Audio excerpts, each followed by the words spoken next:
live on HHR Unplugged. Mm-hmm. Yeah. Can you see the comments, Hayden? No, Whoa. I don't think so. Wow. I'm just checking some of these different deals out. Yeah, dude, like that.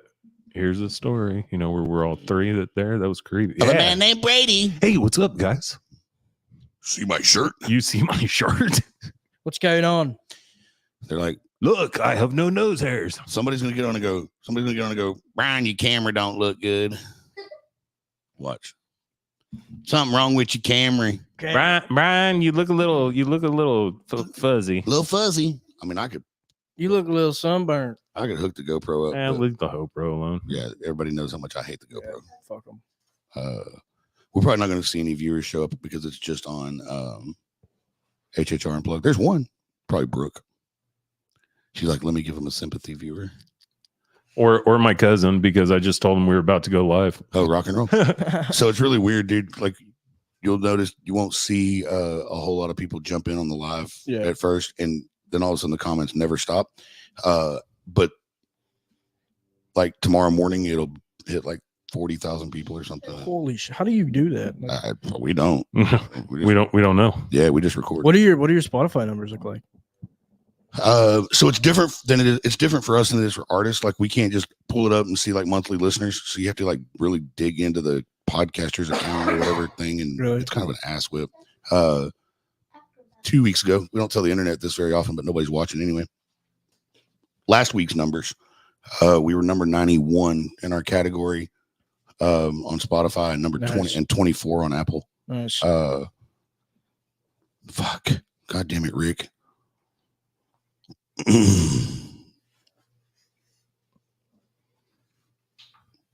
Nobody's on anyway.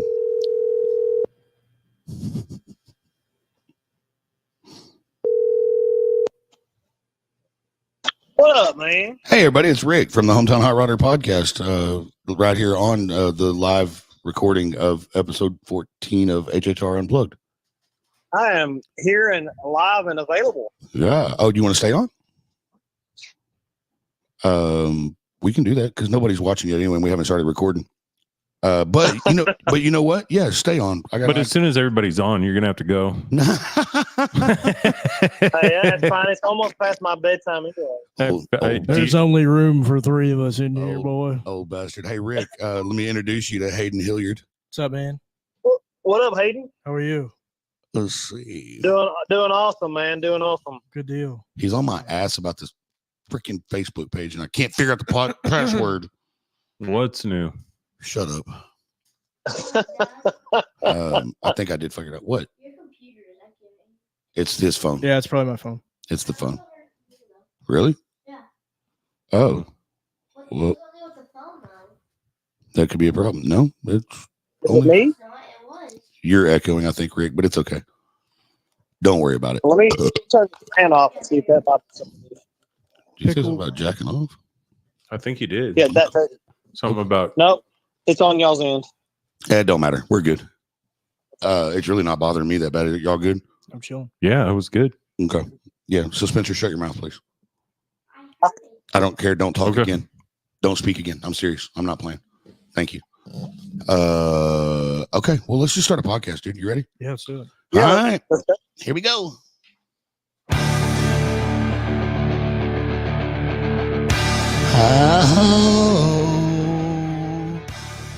What up, everybody? What up, Yimmy? What's up? What's up, never mind. What's up, Spencer? What's up, Hayden Hilliard? What up, baby? What up, Rick Ratley? What up? What up? Oh, okay. Anyway, as usual, we don't care if you're here because you want to be or because you lost a bet with one of your buddies. We're just glad you get to hear us, mother chuckers. So anyway, you're listening to the okayest show on the internet, the HHR Unplugged podcast, and we think we finally got our shit together. I just don't understand. When is this guy gonna win? We're never going to graduate. I was gonna say. Ever. I mean, you got to win the bet one day. Yeah. Well, I might do an intro later on that says something about winning a bet. Right? I don't know. With all my extra free time that I have. You know what I'm saying? Yeah. Yeah. That's not true at all. Well, no, because when I leave, I don't see anything you do. Anyway, hi neighbors. Hi, Howdy ho. Heidi ho. We've got to figure that out. I know we say that every episode that we've got to figure out an opener. We're literally going to eventually have to. Hi, Kelly Harrison. Brad Jackson. Hey, baby. Brad Jackson, what up? Now we're starting to get some viewers. Oh yeah. Cool. Everybody's like, oh, I got to shit anyway. I might as well go turn on the phone. Damn. Danny Frederick, what up, homeboy? How are you? One quick thing I would like to point out. Yes. Through my shitty camera, because I didn't feel like dealing with the GoPro. Because I didn't want to be upset. I'd like everybody to notice that I am wearing the new HHR Unplugged t-shirt right here. Barber Joe Hedgepeth. Braden Stewart. Braden's on. What up, Braden? Yo, what up, dog? Look at that. Braden's on. I freaking missed you, baby. Braden and I had talked about him coming over and stuff too, but I was like, man, you get off early and it's you'd have to, yeah. He's what, Scurry? Yeah. How far is that from It's not far from here. It's just that he would tell him to come on then. Well, damn, Braden, you just got called out. You just got called out, bro. You Let's just got go. called out. You got 30 minutes, motherfucker. You have 30 minutes. If you're not here in 30 minutes, I'm filing a restraining order. It's free. Hey, Braden, if you want, we can send you an invite and you can just turn your phone on and we can see your pretty self. But no, I can't send an invite. You want to bet what his first words are? He's gonna be like, "What's up, dude?" But anyway, yeah, I got the new shirt on. I went and picked them up this morning. Yeah. I sacrificed my body for you guys so that I would have merchandise to sell this weekend. You sacrificed your body. Well, because I got home from work at 5:15. Oh. And I went to sleep. Oh, hang on one second. Oh shit, Chase Raines is calling too. Hey Rick, hold on 1 second, okay? I got you. All right. Hang on. Hey Chase, you there? Yeah, hey, what's up? Hey, look, Chase Raines, Rick Ratley on the phone, Jimmy, me, and Hayden Hilliard in the studio. What up, Chase? Hello, sirs. How y'all doing? So welcome to the HHR Unplugged podcast, Chase Raines. Hey, Hey, what's up? hey, Hello. sugar booger. Well, shit, we might as well call Braden too. Yeah. Goddamn. Conjoined calls, baby. Oh, this is awesome. What do y'all like, Braden? Well, we just got started. Oh, my bad. No, you're good. You ain't bothering us none, man. Yeah, we just got started. So, what you doing? Oh, well, I was asleep earlier, and so I was calling you back. Oh, right on. You want me to just call you when I get done? Yeah. You know I'll be up all night. Yeah, I know it. Okay. I will take the Railroad Avenue, didn't goddamn leave Alabama till like fucking 2 o'clock, and so bitch, they gonna be here till 1. Oh Lord. Yeah, I'll call you. I'll call you when I leave then. All right. Hey, nice to meet you, Rick, Jimmy. I love you so much. Jimmy, I'll see you tomorrow. Rick, I'll see you soon. I love y'all. Love you, brother. We'll talk to you Bye, later on. Hell yeah. Bye bye. Chase Raines, everybody. Cool. Hey, check that out. Chance Lewis just came on here and said, "What up, Hayden? We love you, brother." Hell yeah. What's up, baby? big Chance? What up, Chance? Chance, I'm kind of pissed at you because we still haven't gotten Caleb and the guys on the show yet. So, whatever. What about Caleb Michael? Jimmy, can you send invite to be on camera? I can do that. Rick, are you there? Yeah, I'm here. Dude, I What I'm just saying is got I can be on camera because I'm on my laptop, my brand new laptop. You know. Oh, nice. Well, I just got So a group text from I think it was Chance. yeah. He said don't say Don't say what. He said don't say penis on the air. Oh yeah. I feel like we can say that. We just can't say it the other way. And I'm like, yeah, man. Hey, Yeah, look man. what's too up. late. Look, Splash Daddy. Yo, what up? Braden Stewart, everybody on the camera. What's going on, guys? What up, thug? Rick, you should have a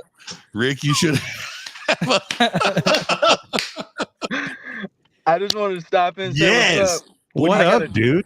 I got a shit real bad. I'm not gonna hold y'all. So I just wanted to say what's up. Love you, I'm Hayden. so- I miss you, buddy. Turtle head. I am turtle so head. glad that I looked over to make sure I was recording that. That's so funny. That was podcasting gold. Good right thing there. it's flashing. Yeah. Yeah, you and me need to talk later because I have some dates figured out, I think. I just need your schedule. Got you, dude. Oh my God, so many people are joining. All right, I'm overstimulated. I'm out of here. Later.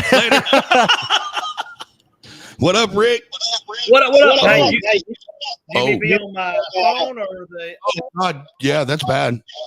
So, No, well, I mean, to kill that thing, I muted. No, hold on.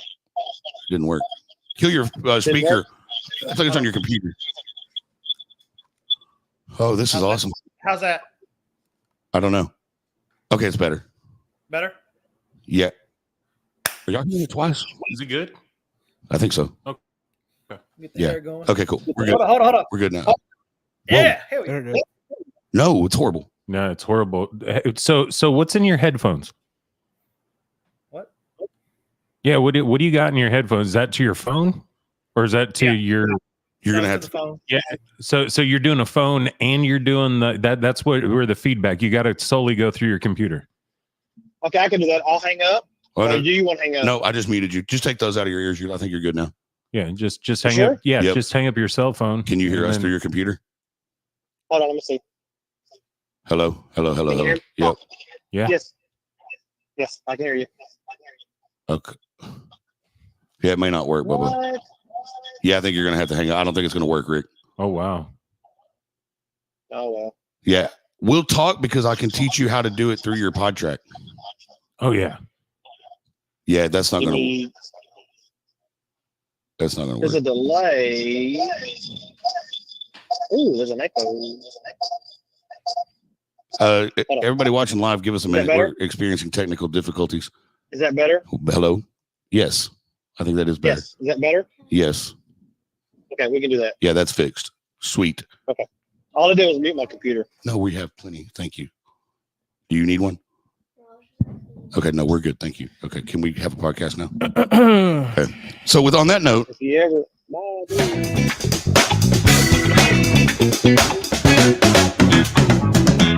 Woo, and we're back. okay, there we go. Anyway, yeah, shirts, order them, please. We need to sell them fast, quick, fast, and in a hurry. Come find us this weekend. We'll give you the rundown of that in a little while. However, for right now, Spencer's checking out. Oh God, I feel hiccups coming on. Watch that guitar for me. There you go. Bye, Spencer. Love you. This is a You train. want me to shut this door? You can. Doesn't matter. It'll get a little warm in here, but you're welcome to shut it. I'll just take my hoodie off then. Yeah, okay. Anyway, what do you think, Rick? You like the shirts? Yeah, looks good. Yeah, I love them. I'm happy with them. They came out really, really good. The back of them look cool too. I put some pictures on Facebook earlier. So just so you know, I've already started doing some hats Really? for the hometown hot rod. Yep. I Congrats. got an embroidery friend. I remember I introduced you one time. You did. You So, did. yep. You Yep. did. I'm gonna I have to don't get me care one of if it those. doesn't cost me. If I don't care if I make anything. I just want to get the word out. Yeah, that's So yes, you are getting one, Jimmy. well, I'm glad you said you don't care if you make any money or not, because I can pretty much tell you don't. No, I mean it's well. Luckily, I've got friends in the business, so that way I can get them out. I mean, if I make It's pretty common though. You don't really make a lot of money. $5, I don't care. I mean, I want people to just get out and start listening to a whole lot more. And this Sunday I should have a guest on. Right on. To start getting everything going. So I'm just trying to figure out the P4 and everything else going on. I got some new scan discs going on. So Well, I'm waiting on you to do everything else. So Well, we'll get it rolling. congratulations. I'm happy for you, Bo. I'll have the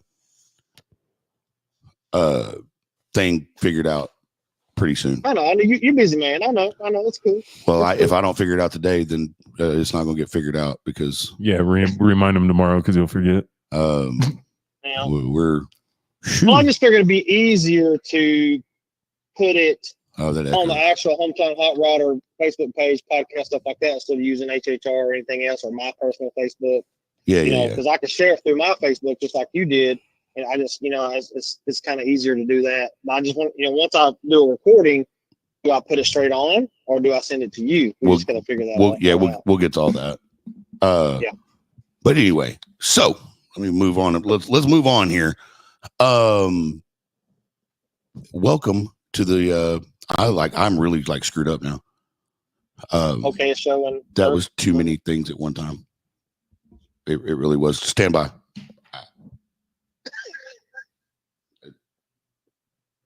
Live, y'all just wait.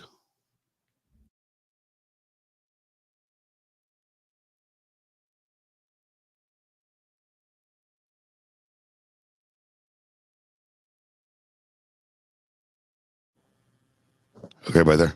Yeah. Okay. Got you. You there? Yeah, I'm here. Hey, I see you. Hey, live guys, y'all hang on 1 second. Hold on, live guys. 5 guys. Shoo.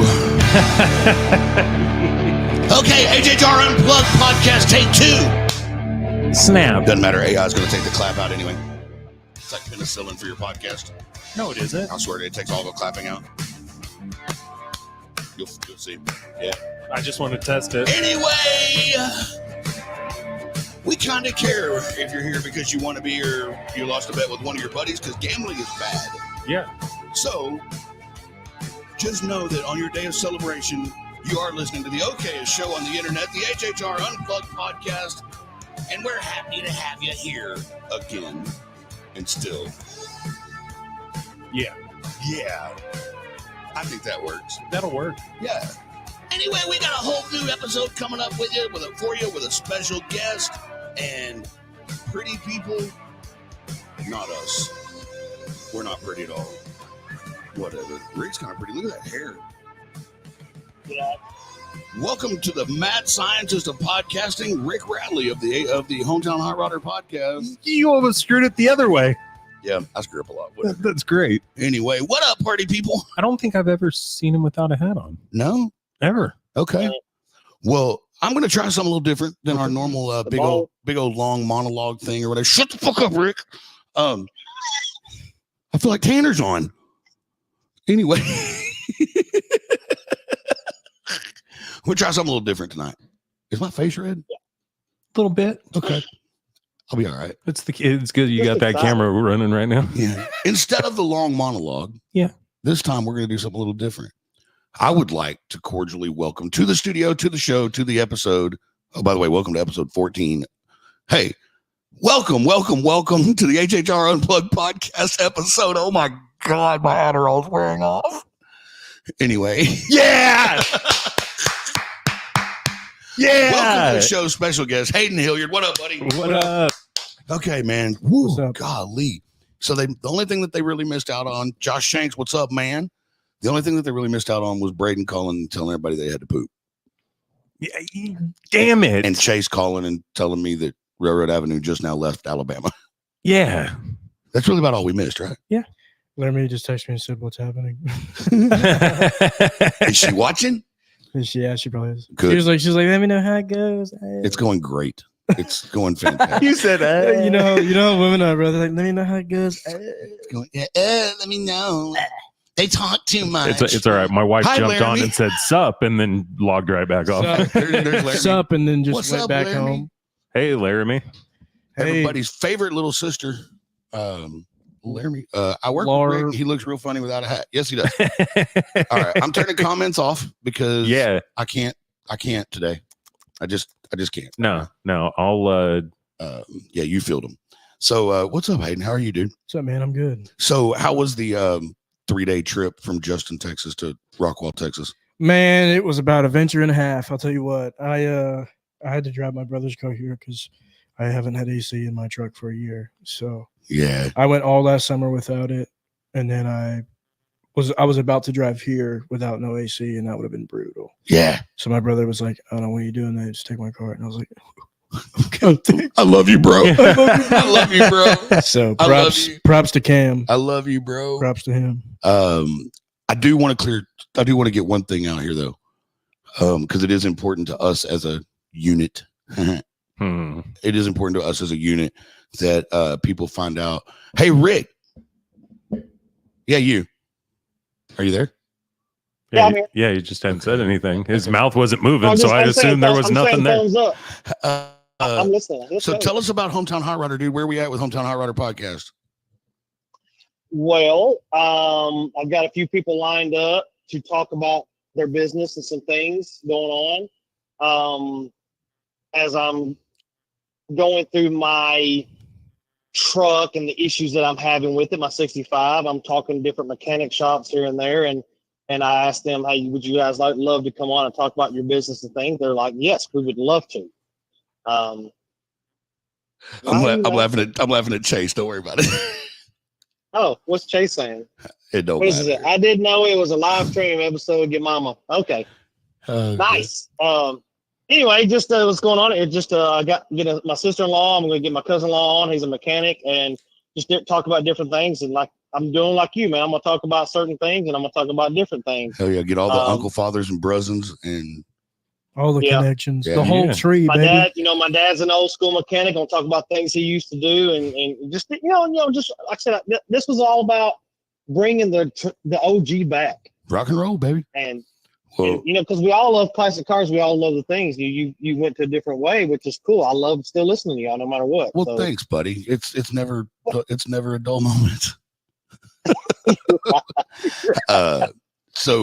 Well, cool, man. I just wanted to give everybody's like, why is that dude on here again? Well, that's why he's on here again, because, well, we need y'all to pay attention to Hometown Hot Rodder just like you used to. Yeah. So, because I'm the less than okayest. So you were the okayest. I'm the less than okayest. Well- so I gotta, I'm trying to just be up to par. well, just so you know, I just okayisted your Facebook page to be on the live stream. So there you go. Oh, So Hometown Hot Rodders. Hi, Hometown Hot Rodder fans. I kept saying kind of okayest. The kind of okayist. So- I'm less right. than okayest. So Less than Hayden, okayest. we met just one day when I was at CH Lone Star Promo. Yep. I was just up there, and Yep. Cody was showing me his badass studio.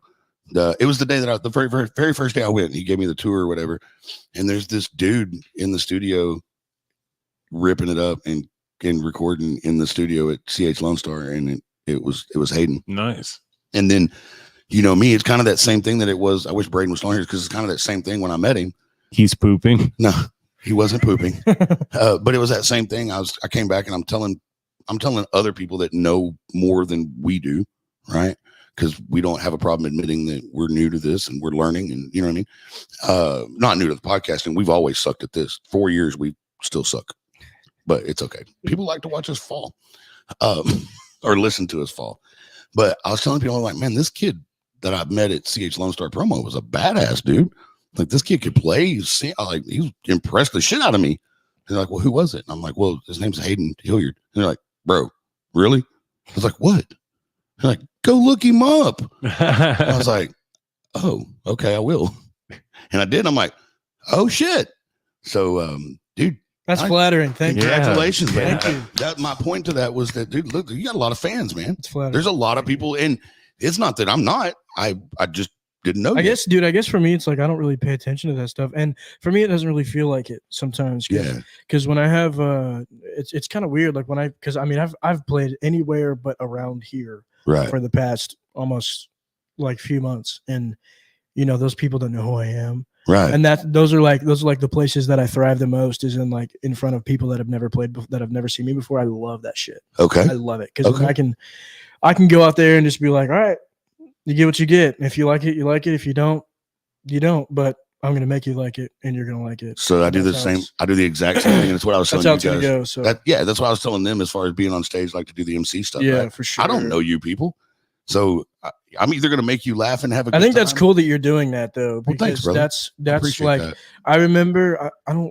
I remember like when that used to be a thing. I listened to Stoney LaRue live at Billy Bob's. Yeah. And someone was like Stoney LaRue, Yeah. and that was the dude before like when I was like a younger cat, and I would listen to all these live albums that my dad would show me. Like I would always hear an MC just announce the band. Yeah. And that doesn't really happen anymore. Not unless it's like some crazy big dude or whatever. But Man, the way I saw it was we talked about it. Me and Chase talked about it. Me and Jimmy talked about it. Was like no genre. The only genre that has it anymore is hip hop.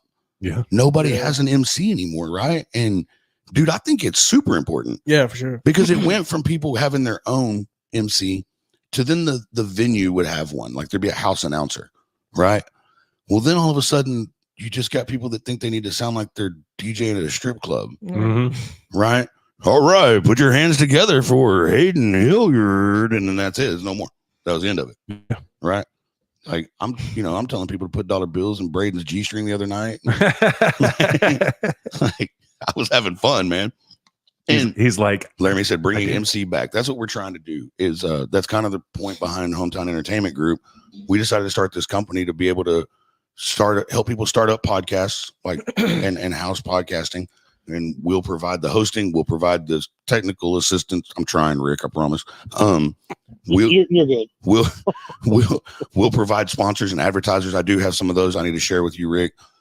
And like we'll house all that stuff, right? Right. But also, I want to bring back emceeing. Yeah. Like I believe a master of ceremonies is extremely important. I think because like in that aspect, if you have somebody that is saying something about the band that's about to go on or the act that's about to go on, it's more intriguing than just playing that first note and then they're like, what the hell is this? Well, how many shows do you go to or you play that you walk up and you literally have to introduce yourself and introduce what like? You got to do it for yourself. I mean, like that's the way of the beast, man. Yeah, that's just kind of how it goes. I mean, at least for me, I've only had maybe a couple people announce me like ever, and I think it was twice. I might be like thinking wrong. It was once in Ardmore, Oklahoma, for a little benefit thing that we did, and then it was just this past I think it was 2 weeks ago. Yeah, there was a guy there that did it with. But you can just roll right into the music. Yeah, I mean, for me, it's like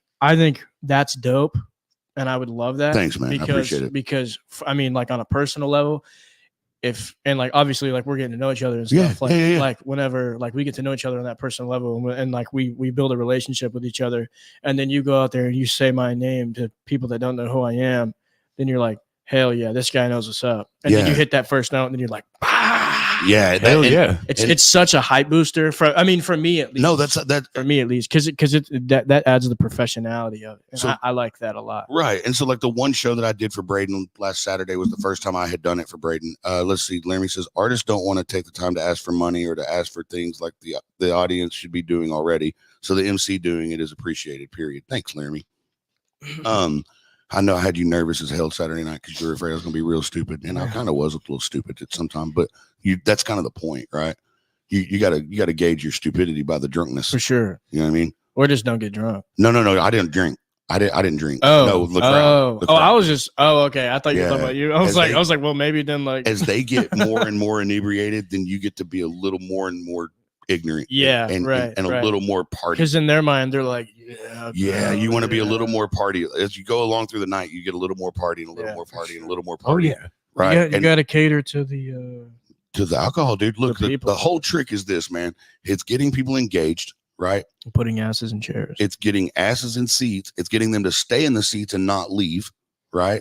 And it's getting the bar to push as many brown bottles as they can. Yep. Right. And then it's to get you guys as artists fired up and excited, because if those people are engaged, so you got to start with the asses in the seat, right? It's kind of work it backwards, right? So let's say I'm there to MC for you. By the way, Laramie, I just found out about the 10th, and yeah, I'm in. We'll talk about it. But for me, that is. Yeah, for Hayden. So you got to start backwards, right? Yeah, I'm there for you, let's say, but I got to start out front. I got to start at the front of the house, right? And I got to get the crowd fired up, because when the crowd gets fired up, that's going to make you feel better. For sure. You're going to loosen up. Instead of just like walking into the enemy territory all the time. Yeah. Like that's, yes. I mean, for me, especially I don't want to cut you off there. Nope. You're good. I told you there's no rules. Like for me, like being a young dude and like trying to start this thing, not particularly country. I mean, whatever, right. But like on the more like alternative rock and like heavier side, for me, it's a lot more scary for me, because the places that I'm playing are primarily country bars and stuff like that. Yeah. I mean, that's just for now. Right. But I mean, in that aspect, it's a lot scarier, because you don't know if these people are going to like you or not, because you're singing about, I'm singing about how my heart hurts and how I have anxiety and all this other stuff. You know what I mean? So it's like, I'm singing about all that stuff, and you don't know that's going to go over well. Right. You know, but a lot of the time, like even in those situations, I'll have at least 2 or 3 people that come up to me like, man, like whatever. Hey, Ricky there? You know what I mean? Yeah, I'm here. Can you hear me? Hey, so I'd like to go ahead and say something real quick. I don't want to interrupt you. Yeah. That whole time we were having all those echo problems. Yeah. Yeah, Rick, that's because we never hung up the phone call after you joined the stream. So you can hear me now? Oh, yeah, you sound amazing. Oh, you sound amazing. Yeah, you sound a lot better. Yeah. Oh, well, thank you. I'll just leave this off now. Yeah, that's because we we didn't kill the phone call. But anyway, No, you're good. no, and I think that's right. Like even Saturday, like at Sidekicks. I mean, Sidekicks it's first of all, it's in literally the epicenter of country. I've never been there. I've never been. It's in Emory, Yeah. which I've heard like it's Yeah. in BFE almost. yeah, and it's like really like right next to Lake Fork. I mean, Okay. it's Okay. literally pretty much everything involving the country. You know what I mean? Yeah. Yeah. And you get a dude like Braden up there with a trio. Look, man, you're talking a now 19-year-old version of fucking Stevie Ray Vaughan and John Mayer and Hendrix Fucking Lane Staley. and Lane Staley Yeah. and Kurt Cobain all put together in one. Yeah. Literally, if one all the cute rock, little- if all the rock frontmen had a baby, that's Yeah, which they And all, that- and they that- all that's might, not they all like- might have. that's like not no like. I mean, Woodstock had enough DNA to make one baby. That's Yeah, true. I mean, like that's not even like just to ride him or anything. It's just like No, he's a homie, and like me and Braden have been tight like since I don't really even remember when I first met him, but you like it just like seeing him like the way that he's doing things and stuff is super cool, and like I think that he has a very bright future for sure. Because Right. like I mean the first time I heard him, I believe he was still 16. Yeah. And I was like, this guy sounds fucking 52 years old. Like, this is insane. I've said that 1,000 times. Like no kid his age should have that kind of soul in a song. It's No. I kind of like compare it. I kind of compare his You voice gone, Rick? to like a No, I'm Oh. 52. like a Coulter Wall esque, because Coulter Yeah. isn't very old, but he sounds 80 years old and has been smoking 3 packs of cigarettes a day for his whole life. Like That's me. that's what he sounds like. You know what I mean? So it's like But you do smoke. not 3 not packs that of not that cigarettes. Braden does that, but So You just basically, kinda- you're saying everybody comparison. should smoke cigarettes for at least 10 years before they start singing. Camels, bro. Works for Taylor Swift. Camels, Right. bro. Tater Swift. I'm just My, kidding. my bad. What, you didn't know she smoked? I don't Tater? get the analogy. Anyway. I knew she smoked, but not cigarettes. Oh, okay. Does that help? So, what's up, Ryan Klein from Apex Boots out at the Hunt County Fair? Everybody that goes to the Hunt County Fair, y'all make sure to hit up the Apex booth. Sorry. Also, make sure to go to apexbootco.com, shop around, find your favorite pair of boots, enter the coupon code hometown at checkout for $50 off. I had no idea they were there. I would have stopped because I was across the street today. Give Ryan Klein himself a phone call at 903-217-9012. Or 867-5309. Speaking of boots, how's the waffle going? Yeah, not that great. So Okay. anyway. Long Yeah. So story. nobody else wants Laramie- to do $100 like I Ryan- did? What's wrong with it? Ryan Laramie wants her damn boots, by the way. I'm just saying. Laramie wants her boots. There you go, Laramie. I'll hook you up. So anyway, y'all go check out Apex Boot Code. If you're at Hunt County Fair, go say hi to Ryan and kick him in the nuts for me. Hard. So all right. So anyway, so I was listening to you, and by the way, thank you for agreeing with Laramie and for me to come in. Yeah, absolutely. I think it'll be a blast. Absolutely. And I'm willing to try, Yeah. I'm kind of in my experimenting stage right now with different folks. So well, and the way it works, man, is like once the crowd gets wild, and then once you get fired up because the crowd's going wild, then your band's gonna feel that energy off of you. yeah, for sure. And everybody's gonna play harder. Everybody's gonna play louder. For sure. Dude, Braden and them did like they did 2 encores, Nice. and then Did they headline that? it was just them. Oh, it was just them? Yeah. Okay. But no, I'm sorry, there was another guy. The Lincoln Swansea opened. Yeah, they did headline Yeah, it. Yes, yeah. I'm sorry, I forgot Lincoln. I'm sorry, bro, because I was gonna go intro him and Yeah. and talk him up, and we were in the green room, and I'm like, he's already playing. Nobody came and got me. Oh shit. So whatever. But then they did a break, right? They took a break, we'll call it. And Braden was like, "Yeah, I'm just going to do an acoustic set during the break." So he didn't do that, and that's What a when guy. that's when he just did he did a few songs, like he did Last Dance with Mary Jane. Yeah. Well, in the middle of Last Dance with Mary Jane, he did a acoustic Braden version of Colt 45 and Wanna Be a Baller. No. Did you not hear him on the TikToks? Oh, dude. Did you see his cover of Change by Deftones? Yes. It's good. Yes, it was incredible. It's really good. I told him I commented on his TikTok. I was like, bro, we got to do it. That he was like, bad.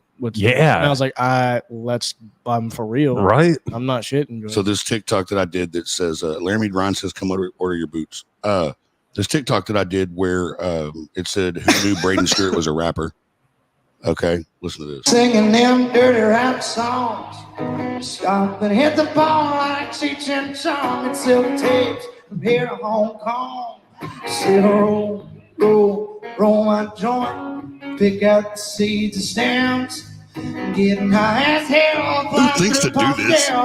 Skating on Braden. dating rounds.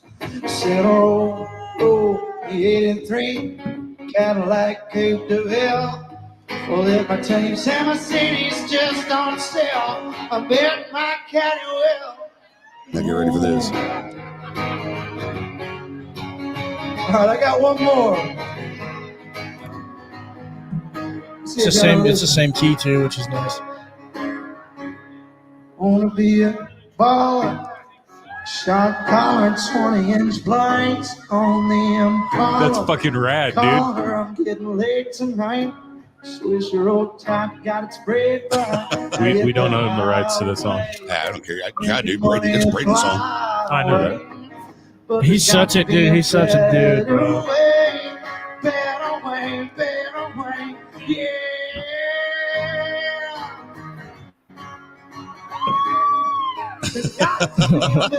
That random lady that screams in all the videos. Yeah. So yeah, like Laramie said, crowd goes wild for the guys who do a mashup. Yeah, straight up. Yeah. So like he busts off and starts doing this stuff, and everybody's like, "What the hell?"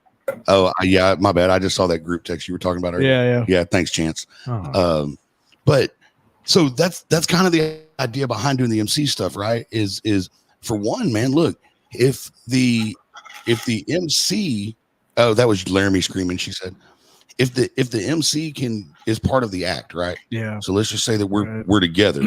Well, dude, it's gonna save you an undetermined number of minutes on your voice, right? He's got a lot to learn. It's gonna save the band, not you.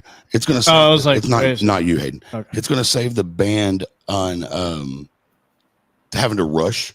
Like you don't have to rush, man. So like we queue up. Like I told Braden, I was like, hey, look, y'all go on at 9. So at 52 to 55, somewhere in there, I'll go on stage, start getting the crowd fired up, get them ready for you.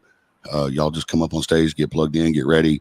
You know what I mean? And when I can tell y'all are ready, I'll flip it over and turn it to you. You know what I mean? Yeah. And it just makes it easier, you know?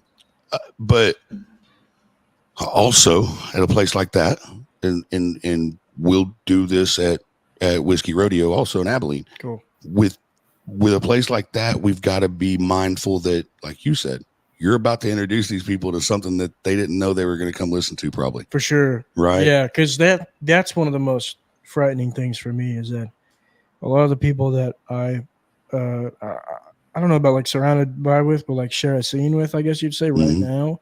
A lot of people that I'm around that I rub elbows with, for the most part, are primarily country guys. Right. And I'm trying to make a move, right, out of that. Because I don't want to be country because I don't sing like that. I don't play like that. I don't write like that. I don't feel like that. So you got to play you, dude. You got to be you. I think that's the reason why and no, not being cocky or anything, but I think that's the reason why I'm where I'm at right now in just a short amount of time, or just 3 years, just because I haven't played any other role but mine. You know what I mean? You have to. I have to play. And that's what I tell them. Like, there's some times where guys ask me like when they first start, they're like, what do you have like advice wise? I'm like, don't be anybody else but yourself. Right. You can have inspirations, but there's a fine line to that. No, you gotta play what you're passionate about. You gotta play what you're comfortable with, because if you don't, it's not going to be so. And if anybody doesn't like that, fuck them. Yeah. Because it's and it's easier to say than it is 100% to do. I'll say that 100%, because at the end of the day, you're trying to make a living out of something, and sometimes you got to eat a little crow. You know what I mean? Yeah. I mean, for one, we played a frat party at OU this past fall. I bet that was dope. Yeah, it was cool. We played literally. I think it was the biggest frat in OU. It was ATO. Yeah, it was ATO, and we played for about 2 hours on a makeshift stage that they made out of freaking 2x4s and plywood. Joe, sketchy as shit. Joe Hedgepeth, I'll read your comment, but also don't leave yet because I want you to at least hear one song here in a minute from Hayden, so that what I'm about to tell him will matter. In the comments here, Joe Hedgepeth and Rick, I know you had your hand up, so I'll give you that just 1 second. I just want music. That's what I want. Yeah. So Joe Hedgepeth, we call him Barber Joe because he's a barber, but he's in St. Louis. Okay. His shop is in the Del Mar Loop, which is like the entertainment mecca for St. Louis, Missouri. Cool. And a lot of really, really famous bars, big venues, really, really cool stuff. And Joe has run bars. He's managed bars. He's been a booking agent. He's done all the things. Cool. He has a new podcast himself called A Carpenter and a Barber Walk Into a Bar. Ouch. Okay. And it's got to hurt with your shin. You hit that footrest thing. Oh, yeah. It's like hitting a trailer hitch. Right. But anyway, so when Joe hears talent on here, he knows to share the wealth and tell people about them. And so, cool. You know what I mean? Sweet. You cool with going to Missouri? Yeah. Cool. Me too. Let's do it. Me too. We're going to go do some kind of a podcast together with Joe. I think it'll be badass. Hell yeah. I mean, yeah, it's like those kind of events are like, you got to kind of sell it a little bit. Yep. And they were screaming, play Zach Bryan, and I fucking hate that shit. Yeah. Excuse my language, but no, you're good, dude. I am not a person to. For me, he's a great artist. You know, whatever. Like that's what a lot of people like. In the demographic that I've hit so far, they like that kind of music, which is perfectly fine. Right. But for me, it doesn't really sit with me because I can't really connect to it a lot. But yeah, and I'm not dogging on the guy at all. Absolutely not. But for me, it's just not what I like to sing. Well, Joe says it's not taken as cocky, totally taken as you being honest. So yeah, and that's what I try to be open and honest about everything. And if people think I'm cocky, well. Chase does the same thing. Like at a bar, people start screaming. Do you guys want me to play a song? I feel like you ready? Yeah. So, but I was going to ask you a question. Yeah. Okay. So, you brought up alternative rock. Yeah. Is that how you would classify yourself as of right now, or are you still trying to find that dead lane? Like, I would say yeah. Okay. Yeah, for sure. I think so. I mean, I haven't released any alternative music yet. So where did those alternative influences come from? I'd say Hot Mulligan is a big one for me. Okay. Trauma Ray, they're out of Fort Worth. They're pretty cool. I want to open for them real bad. They're really good. Slow Pulp is one of them. The Hotelier. There's so many. Tiger's Jaw. Modern Baseball. Free Throw. Well, the names have gotten weirder and weirder. I mean, bro, it's like, but like you think, it's like trying to name streets. Dude, there's a freaking band that I love called Mom Jeans. I like that. They're dope. And I kind of don't hate Mom Jeans either. They're dope. Like, well, it's like when I was coming up, there was a band that I absolutely loved, and it was called Boy Hits Car. Nice. They were kind of shitty. That's kind of catchy. They were kind of shitty, but the whole like how they meshed together made a fucking great fucking song. You know, like Ugly Kid Joe. Like one of their songs was As You Watch the Sun Fuck the Ocean. Wow. If you think about it, when the sun sets in the ocean, it's fucking the ocean. But that's, that's one of their songs. Hot Mulligan does the same thing. It does the same thing. There's a song. There's a song called "There Was a Semi Fight on I-69." Okay. And it doesn't say shit about fighting on I-69. It's like the way that they title their songs is they come up with a sentence or a line or something, and they just put it on the title thing on the distributor and just upload it because they just don't believe in song titles, which is that's rad. That's and the bad part is if everybody did it, it wouldn't be as cool as one person doing it. Yeah, one band. Right. There's another one. There's another one that they have called Green Squirrel in Pretty Bad Shape. That was the first song. I'll give that song credit for throwing me into this alternative loop, because that song, I remember I was in welding class in my junior year of high school, and I listened to it, and I was like, I'm not gonna listen to it. So here's my question, okay? Because I noticed. How old are you? 19. 19. Okay, so I noticed a lot of dang it, I just lost my train of thought. A lot of older alternative and all that. What got you into that in the first place? I think because it's cool. I think No, I agree. I can because I'm kidding. I feed off that, and Yeah. I think it's just something where I'm very in touch with my emotions. I'm an emotional person, Right. so it's like I feel everything at all the time. So I think it's one of the, and that's why they call it emo, because people feel it because it's emotional. Yeah, music. right. Yeah, I get Because it. it comes from a place of emotion. Yep. Right. And I like people say Blink-182s and stuff like that, but I didn't really listen to that stuff when I was 10 or when I was growing up until literally like this year. Okay. So like hearing that completely changed the trajectory of where I want to go and where I want to be and who I want to like. It was just a complete 360 of what I was doing before. So should we tell him? What's that? Because he just brought him up. That's the only reason I say that. Oh yeah. No, you for sure. So we're gonna go down to Austin. You're welcome. Does he not know about this either? No, he does. Okay. But I called it Austin. Yeah, no, that's what I want you to call it. Because it's not wherever the fuck he says it is. We're gonna head down to Austin to Johnny Chop Customs. Got the hat right there. Okay. Johnny's a good friend of ours, and we are gonna record an episode inside the Blink-182 van from the Rockstar video. Nice. Yeah. Nice. And then the van will be at I was on Dickey's. TMZ, the TMZ one? Yeah. Nice. And then the van will be at Dickey's Arena when they play Dallas, Cool. and we're going to go to the show and hang out with them at the van and bullshit. Nice. Yeah. Ryan, when y'all going? When's the date for that? I don't remember. Sometime June. that hasn't passed yet. Yeah, June, I think. Sometime that's not right now. I think it's in June, Rick. I'll have to find out. Joe said they had a band at Creepy Crawl play that was called Shat. Yes. That's pretty bold, man. Yeah. So, all right. Well, what are we doing? Are we gonna cover something alternative to prove yourself, or are we gonna do an I don't original? think I need to prove shit. I just sing you one of my That's songs. what I'm talking I about. fucking love you, That's dude. all I Hell had to yeah, do. motherfucker. Let's go. One of my songs. I fucking love you. While he's getting ready, getting plugged in and stuff, I'm gonna mute that channel. Oh, it's already muted. Yeah. Wow. Fuck. What'd you do? Shocked myself. Shocked yourself? Yeah, it's probably not that safe. At least you didn't shat yourself. Yeah, no kidding, dude. So while he's getting plugged in, I want to point out to everybody, because I did this on the one before we reset. Oh, the one where Braden said he was going to go take a shit. I'm wearing the all new HHR Unplugged T-shirt right here, the black version. We got them in gray and in black. So check it out. There's a post on Facebook that shows the front and the back. Hey, Brian, can I get that navy blue one you got on? Yeah, no. Hey, I'll Sorry. trade you a hat for a shirt. No, I'm not trading shit. They're for sale for $25 a piece. And people don't want them, we'll get a Sharpie and draw yourself one. You like that?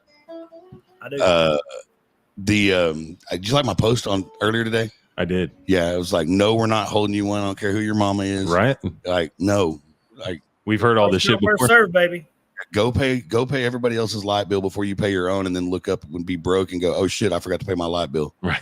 No, we already No. bought these fucking shirts and they weren't cheap. So because we had to get them in a rush. So the way they got made was a rush, and we had to do 25 of them. When the website's up and you can go to our website, it's a lot better because they're on demand and they will ship directly to you from the manufacturer, and you don't have to do what I did. So that's how that's going to work. But we'll talk about that in a minute too, Cool. because you're wearing a lid. Yep. So all right, we're going to unmute you, homie, and we're going to shut ourselves up. And ladies and gentlemen, Hayden Hilliard right here, baby, on the HHR Unplugged podcast. So this one's called Hide. I wrote this one a couple weeks ago. So you all ready? We're good. Hell yeah.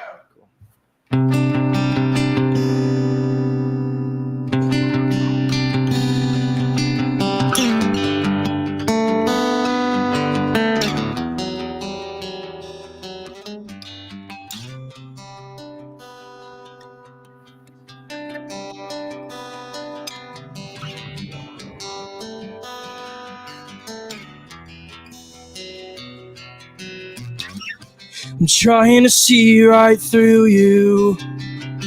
I'm too high off the ground.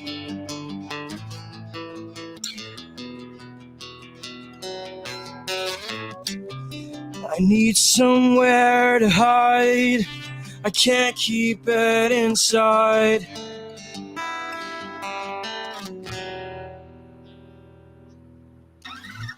Wish you tried to fix all this.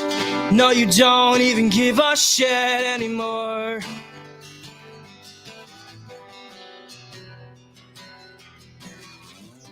I wish you tried to fix all this. No, you don't even mention it this time. Oh, this time. Think I'm going insane. So much going on in my brain. It doesn't fucking matter if I ever see you again. We're not friends, we're more like enemies. You tried to take it away from me, no. Not this time. You are the hell inside of me. You are all my anxiety. Many emotions from parental dosage. Trying to find what's wrong with me. Wish you tried to fix all this. No, you don't even give a shit anymore.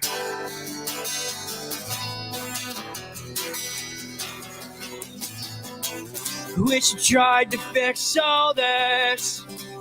Don't even mention at this time. Oh, this time.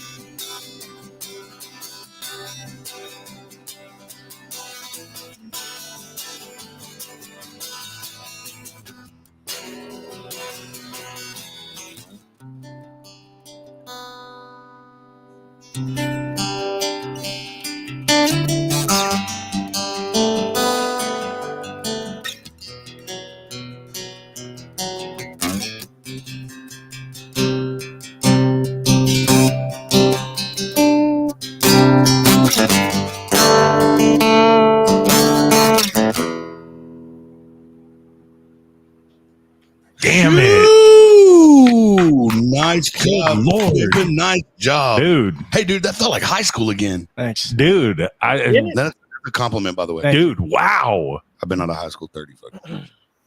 That was killer, dude. That's You my realize I'm older than you, Brian. give than take, right?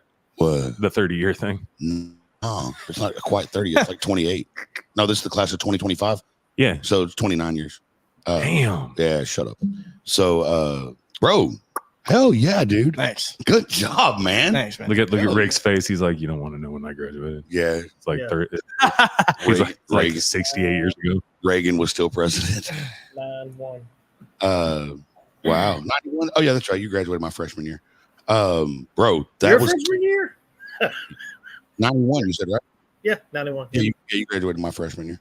And so, but anyway, I was by like the way, 12. shout out to Mike Aiken, Specialized Plumbing Solutions, right here on the stream, on the stream. Water plumbers, get it? Well, yeah, I see that. I like that. Water plumbers. My bad. That's what I meant to do. Anyway, hey, Joe Hedgepeth said, "Good job, little homie." Cool, thanks, bro. Hell yeah, dude. Appreciate it, Joe. Yeah, that's badass, man. That's so. Laramie said she was born in 91. I was born in 04. How about that? I love it. I love it. Take that, boys. That's weird. My oldest daughter was born in 96. Oddly enough, same year I graduated high school. Good Lord. Damn, Larry, me, you're old. Yeah. Joe Hedgepeth, class of 88. Yeah. We're all. Yes, sir. Would love to have him for the cookout at the house for Oh. what we talked about. Cool. Yeah, that's a pretty big deal. Like, we're actually putting together something kind of cool at Rick's place. Cool. It's going to be like that almost sounded weird. He's like, you're legal age. It's an intimate setting. Yeah. Not like presents. Yeah, it's it's not, setting. Yeah. yeah, it's not like a one of them parties or whatever. Yeah, you don't have to leave your clothes on the pineapple in front. Well, because I've got guys that love music, have people that love music like that. I mean, Yeah. it's something. Laramie said she's the queen of private parties, FYI. Oh, Yeah. what? She really is. Yeah. Not many people. Not many people. You got to think of my background, man. That was a whole different private party that went to my head. Not many people. Not many people can put a stripper pole into the trunk of a Kia Optima. Oh my god. That's funny. All right, I'm trying to figure out where to place that song. That song. It struck a familiarity nerve in my head. Like, that make sense? No, I get it. I'm just trying to think of who it is. It kind of did have a blink sound to it. It had the what's that? Not that it was that. Right. This is a good thing. What I'm Green getting Day, Green Day Ballard. I get that a lot. I get that I'm like a Tom DeLonge a lot. That's what I Secondhand serenade. Laramie said. That's what I hear. Okay, yeah. But so here's the point, and this is something that that was dirty too. This is something that I've touched on with every single artist we've had on so far. So everybody, what's cool about doing what we decided to do, right, is that we're starting to understand how wrong we've been our whole life. Oh, I'm never wrong, but cool. The Laramie line forms to this side, sir. Oh, That's funny. no, she was wrong. Okay, so love you, Laramie. So you always go through listening to music, right? We've grown up like, that dude sounds just like that dude. That dude sounds identical to this. This guy right here, he's just trying to be this guy. And right? Holy shit, that guy sounds like this girl over here. You know what I mean? Like we've all been guilty of it. Everybody. No, everybody does. You try to compare everybody to everybody. But you know what's weird? What's that? Every single artist we've had in here, if I hear their voice on the radio or on the internet or on a stage or something now, I can hear them and know who they are. Like it doesn't sound just like anybody. I've noticed that I can do that now too. Like, yeah, I mean, Braden's voice is obviously it stands out. You're gonna know if it's him or not. But there's been a few people, like friends of mine, that I've just had I didn't know they're playing, and I hear them. I'm like, that's right, so and so. Like, I know who that is, you know. So the one that I get it with the most when listeners listen is they all feel like they know exactly who Ryder Grimes sounds like. Yeah. No, he doesn't. No. I'm not going to say who y'all all say he sounds like, but no, he doesn't. He doesn't sound anything like that guy. No. He has an original voice. He has, because I even said it on his episode. I was like, if I hear that, that's Ryder. They're like, well, who's he sound like to you? And I'm like, he sounds like Ryder. No, he sounds like Ryder. He sounds like Ryder has his own voice. Right? He sounds like Hayden. Yeah. So that's the coolest thing ever is that you aren't trying to model yourself after somebody. That's my whole point, right? I just think it's a big waste of time. You can pull your influence from people. Yeah, for sure. But I think if you're trying to walk down the path that somebody else has already made, right? You're not going to be able to have the information and all the hardships and everything else that you're going to need to withstand it whenever you get to that point. If you get to that point, because the hardships write great songs. You got to remember what you just said because we got to do this. Yeah. Oh. Too late now. Deep Thoughts by Hayden Hilliard. Go ahead. But like for me personally, like that's one of the main things is like I don't want to be like anybody else because God put me on the earth put me personally on the earth with the traits and the talents that I have. Yes. So I can be myself. 100%. You know what I mean? Like, and that's the whole thing too, is like when people always tell you like, oh, so-and-so sounds like this. Okay, cool. But that guy that you just compared to, what did he sound like? Yeah, he didn't sound like anybody else. He might remind you of that person. Yeah, everybody has their own indistinct sound, whether they want to discover it or not. So it's like 1,000,000%. You know what I mean? And like I said, it might remind you of someone. Yeah, for sure. You see what I'm saying? For sure. But that doesn't mean they sound like them. No. That's a very loosely used term that is actually kind of hurtful to an artist. Yeah, because I hate being like, I hate it when people come up to me and like, no offense if you've done this before. No, go ahead. You're good. You're like, good. I'm not you. I'm talking about just like the people that are watching if they've came to a show or whatever. But I artists do not enjoy it whenever somebody comes up to them and they're like, "Oh, you sound like this guy," and you're like, "Eat dicks." Yeah, like, yeah. Are you kidding me? Yeah, yes. Like, you know what I mean? Like, thanks. Yes. I don't sound like me. Now you're making me feel like shit. I love that attitude. And it's not like me being mean or anything. It's just like, bro, like you like, and but also I have to give a little bit of grace for these people too, because they don't know what's going on. You know? Right. You know, and that's fine. Like being a fan is dope. I was a fan for 16 years of my life until I started doing this. I'm still a fan of people. Oh yeah. You know, but like if you expect other people to support you, you're going to support. And I'm not saying that I haven't done that either. Yeah. I've done it too. I'll be like, oh man, like you remind me of like this guy, whatever. But then in the moment, I'm like, after that, I'm like, fuck, I probably shouldn't. God damn, I should eat a dick now. Yeah. Jimmy, easy. Yeah, it's anybody got any salt? it's like sometimes like when that happens, I'm just like, well, I probably should have shut up a little bit, because I've said that to a few people, and I'm like, oh man, you sound like this guy, whatever, bye. And then they're like, cool, bro, fuck off. Like, no, believe me. And it's like, I'm like, I don't want to do that to anybody. But I think because I don't like it when it's done to me. But I think that all that is it's a relearn. It's a mental reset and a relearn. Is that we're not? I don't think most people are trying to say that as a jab. There's when they say you sound like they're not trying to be offensive with it either. They're just like, oh, this is what you remind me. People don't always understand the importance of the words they use. That is very true, Tori. Yeah. But what you meant to say was you remind me of right. So that's when I asked that, I was like, man, that reminds me of somebody. Who is it? It kind of has a. But that's a lot different than walking up to somebody and being like, yo, you sound just like this guy. Yeah, like, wow, dude, in another couple years, you might go ahead and nail that Blink 182 sound. Right? See? Yes. See, that's a different feel, right? And then I'm like, eat shit. I'm like, trying bro, to here's a quick thought. There's other bands out there than just Blink 182. Go ahead. Quick thought. Yeah. Hayden, all these music shows, Voice and all that, they sing other people's music, but they do it in their own way. For sure. 100%, man. That's why people did that. Way. Do it the way Joe Hedgepeth. Whether you sound like the 90s, who cares? We like the 90s music. We like alternative. We like rock. We like country. You sing it your way. And people will follow you and choose your music because of your originality. I think that's why does Rick's hair make me feel like he's getting on to me while he's talking? He's like professor or something. Hey, dude, I gotta use this. Rick, you'll like this too. This is a compliment coming from anybody in any other state because everybody hates Texas, right? Yeah, but they all want to move here. We all suck. But Joe Hedgepeth said these young dudes in Texas are deep. Music is gathering its soul again. Thanks, man. Appreciate that. Wow. Yeah. That's flattering, man. Coming from somebody that literally lives in a state that sucks.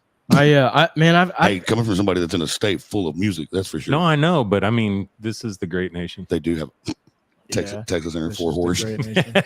I think, man, it's kind of Nashville full of music. It's kind of funny because when I was younger, or like just a kid, whatever, I'd be like, dude, Texas is so boring. Nah. But yeah, seriously, I was like, bro, this place sucks ass. And then I grew up and I was like, Joe just shot you the finger. I was like, bro, I don't even want to move. No, I want to stay here because, I think, in a young boy's mind, there's only so many things to do. Like, whenever you're just like that age and your mind isn't fully developed yet, and I'm not fully developed yet, but I've come to the realization that like Texas is honestly one of the best places on earth because you have so much freedom to do whatever you want, like with what you have. Yeah, and you can build whatever you want. Like, if you're willing to work figuratively and literally, you can build whatever you want. I hear so many people like or read it on Facebook. I'm so sick of this state, and it's like, you know what? Go. Yeah, you're welcome. Go find out how shitty it is, and then somewhere find else. out how great this place is. And what's cool is that we're all so nice. We'll help you pack. Yeah. You need some extra trucks. Yeah, we'll help you. If one person leaves, 3 people move in. Yeah. I mean, true, I'm sitting here talking shit, and I'm not even originally from here, but this is my state. Yeah, 100%. Plain and simple. Well, you think about it, man. Everybody moves to Texas or moves to America. And I'm not trying to get on a political soapbox, but y'all come here because you don't like where you came from, but then you try to turn us into where you came from. No, that unacceptable. Yeah. I don't understand. So all of y'all come here. We'll take Texas and her ways to that state, and then we'll have better weather and a beach and an ocean. No, you don't want that shit. I'm just saying. Yeah. We have to have earthquakes though. All right, y'all. My stories what are the on fuck? Rockford Hold on. Whoa. We got to rewind. What? Did you really say earthquakes? Yeah. I'm sorry. I'd rather fall in a hole than get launched 500 miles away. I mean, just saying. But you don't live in that part of Texas. Well, I'm just saying. I would rather tornado like every 10 Hey, years. man, you know what? 1986. You better knock on wood, bro. But That tornado, that shit's so scary to me. But at least you know when a tornado's coming. You know when a earthquake. I live by a train, so you can't really. Yeah, you do. Really. It starts rolling, and then you better hurry before it fucking gets worse. That's my point. And I've slept through all of them. Barbara Joe, good night, and I hope you enjoy the Rockford Files. He said, all right, y'all, my stories are on. Rockford Files starts up in a minute. He's watching Brent TV. Yeah. All right, Joe. Thank you for jumping in, and thanks for supporting Hayden. And thanks, brother. We're gonna find somewhere to go. You got something else you want to play, man? Yeah. Hi, Leslie Kane. Oh, Leslie, you see where they're moving? They were at Sidekicks the other night. Her and Mabry were. And, they're still going south, right? getting an RV. Oh no! Yeah, I thought they bought an RV. They're gonna start living that RV life. Nice. Hell nice. Yeah. I'm kind of jealous. Yeah, I'm kind of jealous. Yeah. But anyway, hey Leslie, y'all are kids, you can do that live. Yeah. Well, so I'll be like old when my youngest is ready.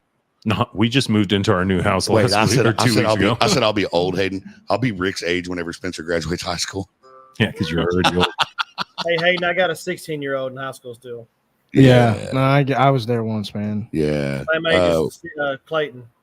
Yeah. Okay. Yeah. Well, Leslie, get ready to be. What did I say? A Silver Saloon when Jonathan Jeter was coming on. Oh, I know what I said. You're right. Yeah, Leslie, get prepared to have your ears raped by Hayden Hilliard.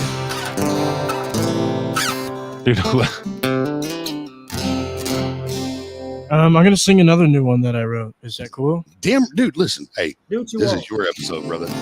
I don't care if you play Mary Had a Little Lamb. It's fine with me. All right. This one's called Nosebleed. Those suck.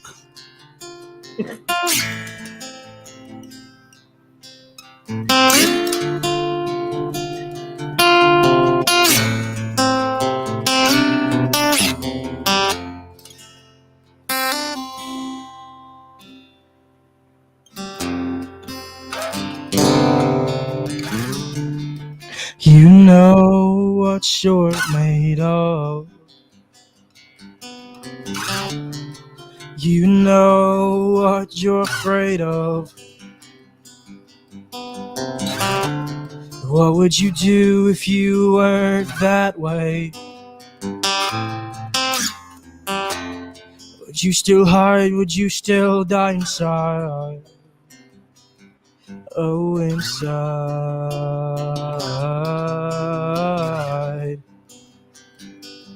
Oh, inside.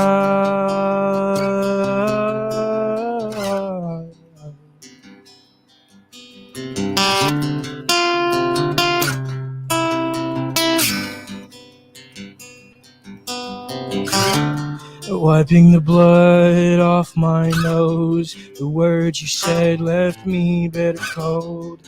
Fingers bruised. Fuck, can I start that over? Yeah. Can I please start that over? Because Yeah. I don't know. Something's wrong. Yeah. No, you're good, bro. Get it, Okay. baby. All right. Sorry, Jimmy. I had you muted.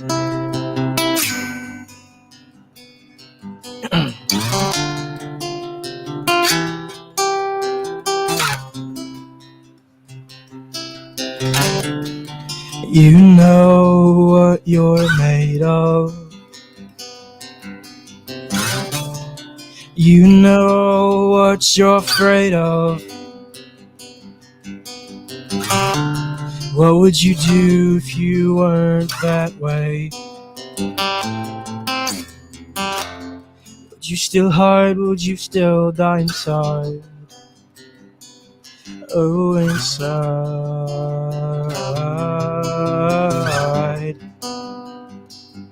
Oh, inside.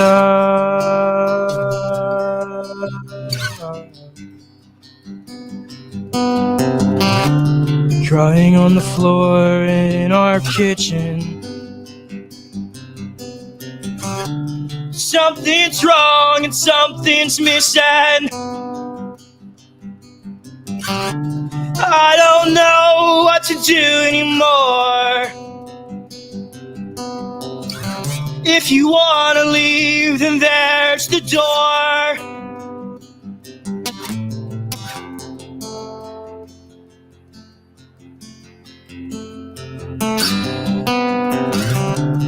wiping the blood off my nose. The words you said left me bitter cold, fingers bruised and knuckles broken.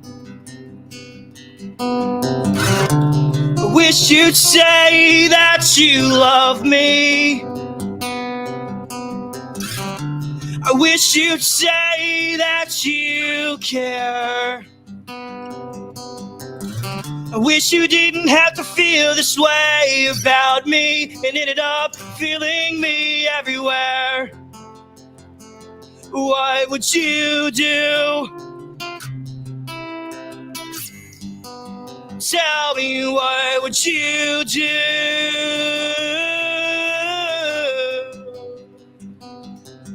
Oh.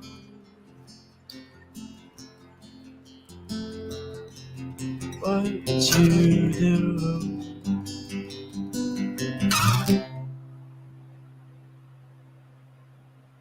What would you do if you weren't afraid? Would you stop hiding and start running to better days? Would you stop cutting and bleeding all over your skin? Would you start believing? Would you start to feel like yourself again? Please tell me I'm your only friend. Promise I'll be here till the very end.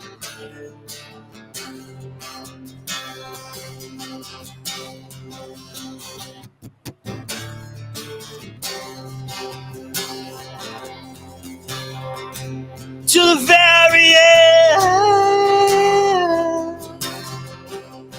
Oh, till the very end.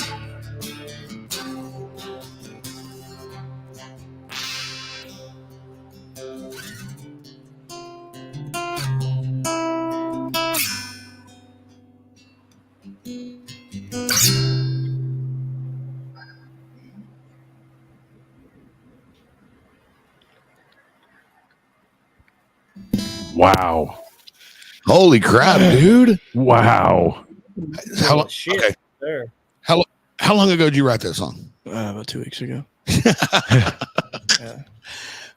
Remember earlier when I told you that we've sucked at something for 4 years? I hope my guitar didn't sound like shit. It sounded like it was going out of tune. No, actually, it sounded fine. It actually sounded perfectly fine to me. I mean, but I'm not real good. Yeah, no, you're fine. Leslie Kane said, such talent. Thank you. Thank you. Yeah. That's, dude. Wow. Good job, man. Wow. This is cool to hear, dude. So, by the way, real quick, I do have to make one quick mention because I promised I would. In case anybody hadn't noticed in the top right corner of the screen, this episode is brought to you by CH Lone Star Promo, of which that's where Hayden and I met. And you actually work there too? Yeah, kind of like off and on. Like I just kind of help out with whatever. Cody Hogan is such a good person, dude. Yeah, bro, he's killer. He's such a good dude. He's a good guy. He works his ass off too. Yes, he does. Which yeah, I think he should maybe spare himself for a little bit more couch time. But yeah, he's a good dude. He's helped me out for sure. Yeah, he's not gonna. He's not gonna. He's not. He's an alcoholic, bro. Just how he goes. And I'll put it this way too. Like Marcella and Cameron, good God. First of all, I don't know how they keep up with Cody. But Marcella designed this shirt in like, so Tori's watching Tori's the one that designed our logo. Yeah. So Marcella took the logo and I was like, but for these shirts, I want just the outline. So I sent her the pencil drawing. Right. And then I was like, but the front, I want to kind of bust it up and take the HHR and the unplugged. And I want to make it go just, chest to chest, Right. And then add the podcast or whatever. And hey, Tori. And so Marcella was like, yeah, I can probably figure that out. Dude, 20 minutes, we had a shirt designed. I was like, holy crap. They're insane over there, man. Yeah. And then they're insane. The cover art for Find a Way Out, I don't know if you've seen it or not. No, not yet. But it's on my Facebook. You'll see it. They did that. Okay. Wait. Oh, on your Facebook. Yes, yeah. I did see it on your Facebook. Yeah, it's super rad. They're super talented. And then, and then Cameron was like, so Chase needs his website done tomorrow. Right. Well, he just started it the other day. He needs it tomorrow. He just started it today. Yeah. And she was like, I'll get it done. She goes, I'll probably be up till 3 or 4 in the morning, but I'll get it done. I'm like, I get that. Yeah, they're committed over there, dude. Oh yeah. And by the way, Cameron, Marcelo, Cody, everybody, all the folks at CH Lone Star, I'm sorry that I didn't stick around very much longer or any longer than I did. I had and still kind of dully have a brine grain. Oh, yeah. Yeah, it's not gone. It's all in this eye and back here in the back of my neck. And anyway, I've done it all, caffeine and BC and Advil, and it just won't stop. I tried cocaine even working. I laid in the dark when I got home. I haven't tried that. Yeah, I mean, at least you won't feel it. I mean, I guess I can't say I've tried everything if I don't. I feel like that might make your brain hurt even more. It probably will. Because you're... Especially him. Yeah. You know what I mean? No, you're good. I feel like it put me to sleep. Oh, good. The dogs. Right on cue. There's Dixie. But anyway, they so my bad for not sticking around. I really, really, really appreciate what you guys did for us to get these shirts out the door and to get Chase's site set up. So, I mean, if you had anything to do with our stuff getting done this week. No, I honestly had no idea. Okay, cool. I had no idea. I haven't really been there a lot of the week. Cody's gone, so right. I just lay back a little bit. So. Yeah, I got you. So you've been doing this whole album in his studio, right? Not an album, no. Oh, okay. I won't be dropping an album until I have a fan base that's willing to listen to it. So 10-4. I don't want to push that piece just yet. Okay. I think I've still got a lot more stuff to do before I take that step. But for the most part, I've just been demoing. Yeah. Right now, I'm looking to just kind of start producing myself. Just because it's financially better for me to do it today. Or, if I do come across a sum of money at some point, I'd like to work with Jared Felucci. Okay. Or Josh Serrato or somebody like that. But what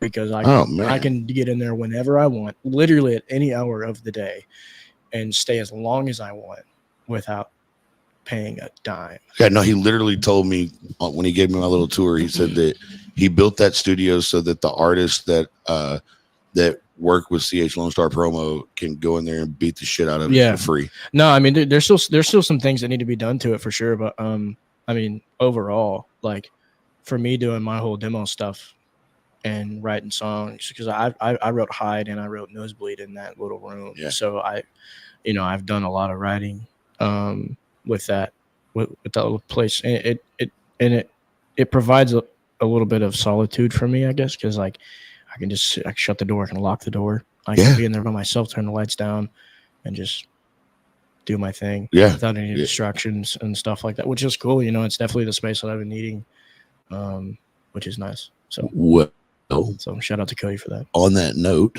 not quite as private, and I don't know about free, but for a lot of people it probably won't cost anything, but I would like to let the internet know, and Rick, while you're on here, and again, my brain's a little fuzzy, so I might forget some details, so Miss Hope, if I screw something up, I'm sorry. Tuesday the 30th, Tuesday, Chase and I are going over to Forney to let me show him what is probably going to become the home of Hometown Entertainment Group.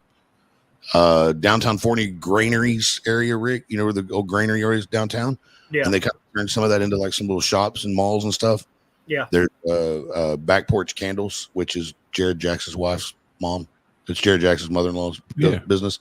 Well, it's an adjoining little, it's a grain bin, right? Like it's still got all the crap on the top. Like it still looks like a granary. But that's where the candle place is. Well, next door to that is Miss Hope. She opened up Puro Esperanza. Oh yeah. Cigar shop. Well, in this cigar shop, there's a second story that's not quite the same size as the first floor, but it's a good sized second story floor. That would be perfect for a studio. Sure. Like a full-on studio for podcasting and for recording music, but also because the two businesses share like adjoining doors. Obviously they're lockable or whatever, but still, no cigar smoking going on inside there. You got to go outside to smoke cigars, okay? Which is a good thing for if somebody were to want to come in there and sell merchandise for themselves and for their circle of artists. right? And a small scale music store that on this side of town had like the necessities. Yeah, for sure. Strings, cables. Yeah. Other than a Guitar Center. Yeah. Something way out here. I mean, you got to go all the way to Mesquite for the closest Guitar Center. Are you serious? Yeah. There's nothing out here. Dang. Nothing on this side of the planet. Oh, okay. Yeah. Okay. Yeah, I can see that. Yeah, nothing on this side of the lake for sure. I can see that. And then like consignment used instruments, so people could go put their guitars up there for sale or whatever. Just a cool place to combine, cigars and music, and what we do is they all kind of do go hand in hand. Oh yeah. And merchandise sales for everybody. We'll get with Cody and put in some stuff for everybody. I think Rick, we can put Hometown Hot Rodder stuff in there. It's a decently, it's fairly easily accessible from Dallas. It was straight up 80. It hits Terrell, Kaufman. It's Forney's a good spot, man. It's a decent. I mean, it's another 20 minutes from here, but that's not that big a deal. You said 40 minutes? It's 20 minutes from here. I know. Yeah. Yeah, from here it's 20 minutes. But I think it'll be cool. And it's a place like that too. Like, some of the homies will be able to come. Everybody will be able to come get away. Yeah. Right. It's a small building, small venue, a small area that you just come get away. Because those little spots, they are like kind of crucial to. I don't want to say like crucial, but like if anybody has access to a studio that they can just go to whenever, is like such gold, bro. Like, like that's such gold, because like people don't have, a lot of people would like kill for that. So right. It's like, well, I don't know. I mean, it's worked for me. I'm very blessed to have that for sure. Yeah, I think so. Yeah, which is nice. And man, it's so tough. Like even for us, I mean, because everybody might think like your studio's at your house, you can go do whatever you want anytime you want to. Right. No, it's different. It's different.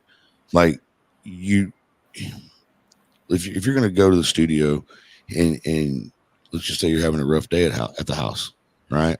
Well, that drive to the studio is kind of where you start brainstorming what you want to do when you get there. Yeah, for sure. You know what I mean? Yeah, I do that all the time. Right. Well, from the recliner to the office doesn't really give me that time. So I come in here and I'm still pissed off about what I was pissed off about in there. Right. So it doesn't, you don't have that reset time. So no, it's not the same. And I mean, I'm still spending the same amount of time away from my family as people that don't live here. I mean, so really there's no benefit to having it here. I mean, I'd save some gas, I guess. But as things change and we start getting guys in here like guys that actually have a fan base and have a following and have shit out there and people know them, man, I kind of want it to be a little more professional than having people come to my house. Yeah. No, I get that. I mean, it's got nothing to do with like not wanting them in my house. It's not wanting them to have to come to my house. It's almost like a comfortability aspect of it, just like in a professional representation. Yeah. Like that makes sense. Yeah, you want them to come to something a little more professional than my house. I mean, yeah, the music sounds great when it comes out of here. When I put it through and I clean it up and clear it out and stuff, it's none of that. There's not a quality issue. Everything sounds great. But now the one thing that'll suck is like I was laying down trying to get rid of my headache until you got here. And then I jumped up and threw on some clothes and splashed some water in my face. And that's why I show up like 15 or 20 minutes before you actually said. That way you like freak out and think it's past that time. Yeah. Well, I was kind of starting to roll around anyway. Yeah. Because my head was just hurting. I couldn't find a place to lay that my fucking head didn't hurt. It was either just another brine grain, or it was from driving the pup all day with the windows up and the air conditioner on and a big hole in the shifter boot. I could have just had like borderline carbon monoxide poisoning. And whatever, don't be a bitch. I mean, I never got sleepy, so I don't think that's what it's it was. another way to put it. But I had one yesterday too. Like it's just I got a lot going on right now. You know what I mean? Yeah. So I guess my brain's just hurting because I need to sleep or something. I don't know. Whatever. You need to sleep. I found that out the other day. There's no getting. I found that out the other day that I needed to sleep because I was like, I almost fell asleep like on my way home, like driving on my way home from Stevensville. I was like hallucinating on the fucking highway. Yeah. Like I was like, I drove home because I usually don't stay like if I know that I can drive home and I'm like within like a 2-hour drive home, I'll drive home because I don't really want to like crash on somebody else's couch because it's just like I don't want to be a burden to anybody else, whatever. If they're nice, cool, but like, you know. Right. But I was driving on 35. I was about 15 minutes away from my house. And because I was like starting to kind of doze off in Weatherford, and then I pulled into a gas station and I got a Red Bull, chugged it. And it got you that far. And it got me to Alliance. Yeah. And I crashed. Like, just, not my car, but like I just crashed. Like my body was like, fuck this. Yeah. It's time to go to sleep. Yeah. And I was driving on 35 and I was the only dude on the road.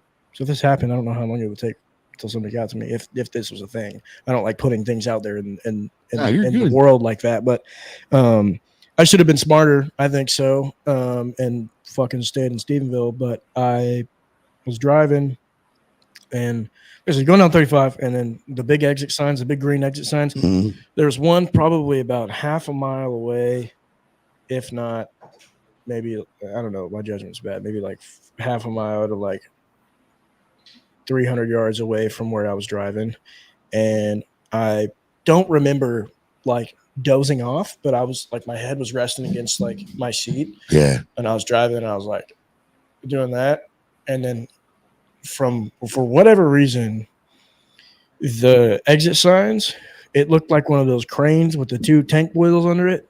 I don't know what they're called, but it's got a big arm. It's it's some kind of like a backhoe or something like that. Yeah. But it looked like it was coming straight towards me. Trackhoe. It looked like the arm of it was coming straight towards me, and it was like a green. It was a green one because of the signs, and I thought it was one of those arms coming straight towards me. You were sleepy. Oh, dude, oh, and yeah. I fucking slammed on my brakes and I slid for about 25, 30 feet, maybe, if I was to guess, and I was like. And I stopped in the middle of the highway. I was going like 80 something. And I was like, bro, you need to wake up. Yeah. You need to wake the fuck up because you could die. Like you could have died just then. Like that scared the shit. That scared the shit out of me. Yeah. I've gotten tired. I haven't gone that far because, you know. Dude, is that bad? I used to Is that like really bad? No, that's fine. I used to do a lot of mushrooms. So, I mean, I usually saw. No, I've never done that. I'm just kidding. But like, no, well, I've driven down the highway and like on the sides of the road, they've got the lights for the stoplights, and all of a sudden it turns red and I start slowing down on the highway and I'm like, I get up, what the fuck am I doing? Start driving, everybody's flying past me. Oh, it's on the service road. Yeah. I've done that quite dude. That was gosh, that was pretty scary for me. I was like, damn. So Hayden, how many hours were you up? Well, I had just got off the road with Sam Riggs, so I the weekend of the same, like, no, well, okay, so it was on a Wednesday. That previous weekend, we left. We went to Midland on Thursday, drove to Midland, drove to Albuquerque, drove to Lubbock, and then drove home on Sunday. Wow. And then I've been up 36 hours. I mean, I slept in between them, but it wasn't quality sleep. It wasn't like great sleep, yeah. But like that I don't know. I guess like I was tired for a good week after that. I didn't realize how bad that kicked my ass. I rode a hurricane in Hallsville, South Texas. Drove up here to Dallas and then flew to Denver. 36 hours straight up. Couldn't sleep. I mean, I know how you feel. Things have been so different and wild and crazy for us that like nowadays my sleep schedule is like 1 to 3 hours whenever I get a chance. That's ridiculous, man. I mean, it just, we're trying to build so much at one time. You know what I mean? Like I said, you give yourself time to sleep, bro. Like I got home at 6 or whatever, and I slept till 8:30. Brooke woke me up. It must not have been 8:30 because she was already been gone. I don't know. Might have been 8. But took a shower, was out the door by 9 to get to Aubrey to pick up shirts. You know what I mean? And thank God I went that early because I didn't get back till 3 or whatever it was. Mm-hmm. But I had to stop a couple times. My head was killing me. Like it hurt bad. Like I had to forget to shift, like push the clutch in. Oh, wow. I had a headache, man. Damn. But, it just wore out. And starting tomorrow, buddy, Starting tomorrow. Oh, I feel like it's not going to be much better. What do you got coming up? We play Justin Fun Days on Saturday. That's my hometown little gig that I've got for the past 3 years. Sweet. The first time I played it, I opened for a cover band. I think it was acoustic, and then the second time it was full band. We headlined it, and then we're headlining for the second time this year, which is cool. Definitely like cool. They keep calling me back for sure. Yeah, that's pretty cool. It's just like a little hometown thing. We're playing before the bull riding event. Okay, there, which is cool. Little pop-up rodeo thing out there at Justin Community Park. Because if you want to go, please come. We play at 3:30. So boom, Justin, Texas, home of the Justin Boots. But yeah, no, we got that coming up, and then we play in Abilene on the 10th of May. Whiskey Rodeo. Whiskey Rodeo, yes. Whiskey Rodeo. And then the next weekend we play in Ardmore, Oklahoma with Jacob Stelly and Gannon Freeman at the Starlight. Oh, nice. And then and then the weekend after that, we headline in Plano at Love and War. Hell yeah. Cody Paul is opening the show, which will be good. And then we're off for a couple weeks. I go hog hunting the first week of June in South Texas with a friend of mine. And then we hit the road for our Northwest run with Sam Riggs. So we're going to Amarillo, Colorado, Utah, and Idaho. And then back. Goodness. Yeah. So if I fall asleep after a 3-day run going 15 hours, this is a 21-hour drive. So you need a driver. No shit, dude. Well, I mean, good thing I got my band. We all kind of switch out with each other, so that's a good thing. Oh, that's a bonus then. Yeah, and I mean, I was kind of ignorant though. I drove most of the way because I was like, yeah, I'm the front man, I'm the boss, I should drive. No, probably shouldn't do that. Nope. Because I'm already doing a lot as it is, handling the venue and making sure we got meals, and because I don't have a tour manager right now. Then you need a driver. I don't need I don't need that. Or just look at one of your band members and go, you know what? Designated. Yeah, bro. You drive, I've done everything else. You're the driver. But sometimes I just think like it's kind of rude to I don't know.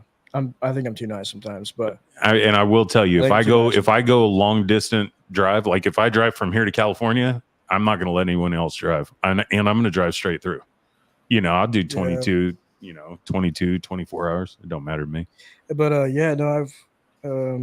we're all going to switch out and stuff like that. I mean, the closest thing to a tour manager is my girlfriend because she runs merch and she kind of helps out with different things, getting us there on time, whatever. So she's kind of not like a designated whatever, but I don't have a tour manager yet. I don't think I need that quite yet. I don't think I'm in that position yet, but whenever I do get to a point to where I'm selling enough tickets and the load is too heavy, I guess, so to speak, then I can kind of lend that off to somebody else at some point. But right now I'm not ready for it. So right. Because I had one before, but it just didn't work. It just wasn't a thing. I was in over my head.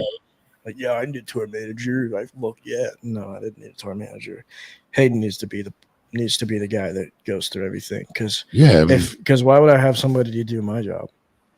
Well, off the stage, you know what I mean? Like, yeah, I get it. You know what I mean? Like, I get it, but once you get to a certain point, you kind of need to because you still got to leave. Yeah, no, I'm saying creativity time too. I'm saying like in the now. Yeah. This little stage that I'm in right now, like I think it's because I want to learn about what I'm doing. I want to learn. Sure. I want to learn how things go and like what's really going on. That way, when I get to that point of needing somebody else to do the thing that I was doing before, then I'll know when they're fucking up. So either that, and be money well spent too. Yes, exactly. I don't want anybody to be controlling my money. That's not a. I don't think it's a very smart thing. Don't get married. Mm-hmm. Yeah. Just saying. Yeah. I didn't say that. I get it. I'm sorry to your girlfriend. I didn't mean. No, I get it, man. If she's watching, I'm kidding. She's actually on her way to a venue. She can go take pictures of her band time. So right on. Yeah. Hell yeah. So you do have quite a bit coming up. Yeah, man. This is going to be the biggest year of my life. All right. Couple of the regular old questions that we have to just find out about, guys. Yeah. First of all, first concert. We didn't even stay the whole time. Okay. Whiskey Myers. Okay. All right. And we didn't stay the whole time because my parents decided to bring my little brother. Yeah. And he didn't want to stand for an hour or however long it was. I don't remember. No, it was William Clark Green. Okay. Wait, it was either William Clark Green or Whiskey Myers, one of the two. I don't remember, but we didn't stay for either one of them. I don't remember. I don't know. I could be thinking wrong, but it was one of those guys. Favorite concert? That I've ever been to. Yeah. Got to be one that stands out, I'm sure. Houndmouth. Okay. Houndmouth is kick ass. All right. Me and my stepbrother went and saw them for his 21st birthday in Austin for 2 nights. Hell yeah. And holy shit. Have you heard of them? Yes. Yeah. Incredible. We're Incredible. We're fans. Kelly said LOL, whatever that was about. Dude, they're so good. That's his wife, by the way. Okay. What's up, wife? Oh, it was a joke about the money thing. Oh, I was like, Kelly, Jimmy's like, what the fuck did I do? No, man, they're freaking insane, dude. They're so good, and they've been doing it for a long time, and all right. So it's super. That's who I get some of my guitar playing from, is Matt. So nice. Okay. That was, huh? I'm gonna have to go. Okay. Hey, dude. Thanks for jumping on. I want to tell Hayden, man, it's good to meet you, dude. Even though over video, I do have friends that have made it in music, in rock. So cool. If you ever need anything, you're welcome to give Brian a holler, to give me a holler, or whatever situation is. I'd like to have you here at the house when we have the big get together. Absolutely, man. I'm down for it. Brian knows about it. He'll tell you. Yeah. Cool. Sweet. I think they'd like you. Cool. Hell yeah.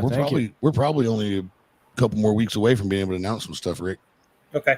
Just let me know when you want to do it. Hey, by the way, check your notifications. You got an invite to manage. I seen it. Okay, cool. I got you. Y'all are all off of the Hometown Hot Rodder page now. Okay. So you're welcome. Yeah. I got you. Appreciate you. Yep. No sweat. Nice to meet you, man. Thank you. Nice to meet you. Love everybody. And yeah, well, whatever. You took me off the Hometown page.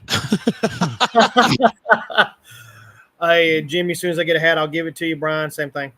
All right, cool, man. Oh man, I'm still gonna say it. I'm still not giving you a shirt. I don't care. I'll buy one. I'll buy one just for you because I'm still a fan. I love you, buddy. All right, bud. Y'all be good. Later, man. Thanks, Rick. So, I just now noticed that his name said Rick Hard. Did it? I think it's supposed to be Richard, but it was RIC space HARD. I think he hit the space bar instead of the C. Bro, that guy. That's funny. Dude, I was dying to figure out what he had hidden behind the ping pong ball table. That's funny. Dude, I'm definitely, you can tell I've got a headache, dude. Look at my head. Maybe I've got a blood pressure problem again. Maybe. Oh, I mean, are you taking your blood pressure medicine?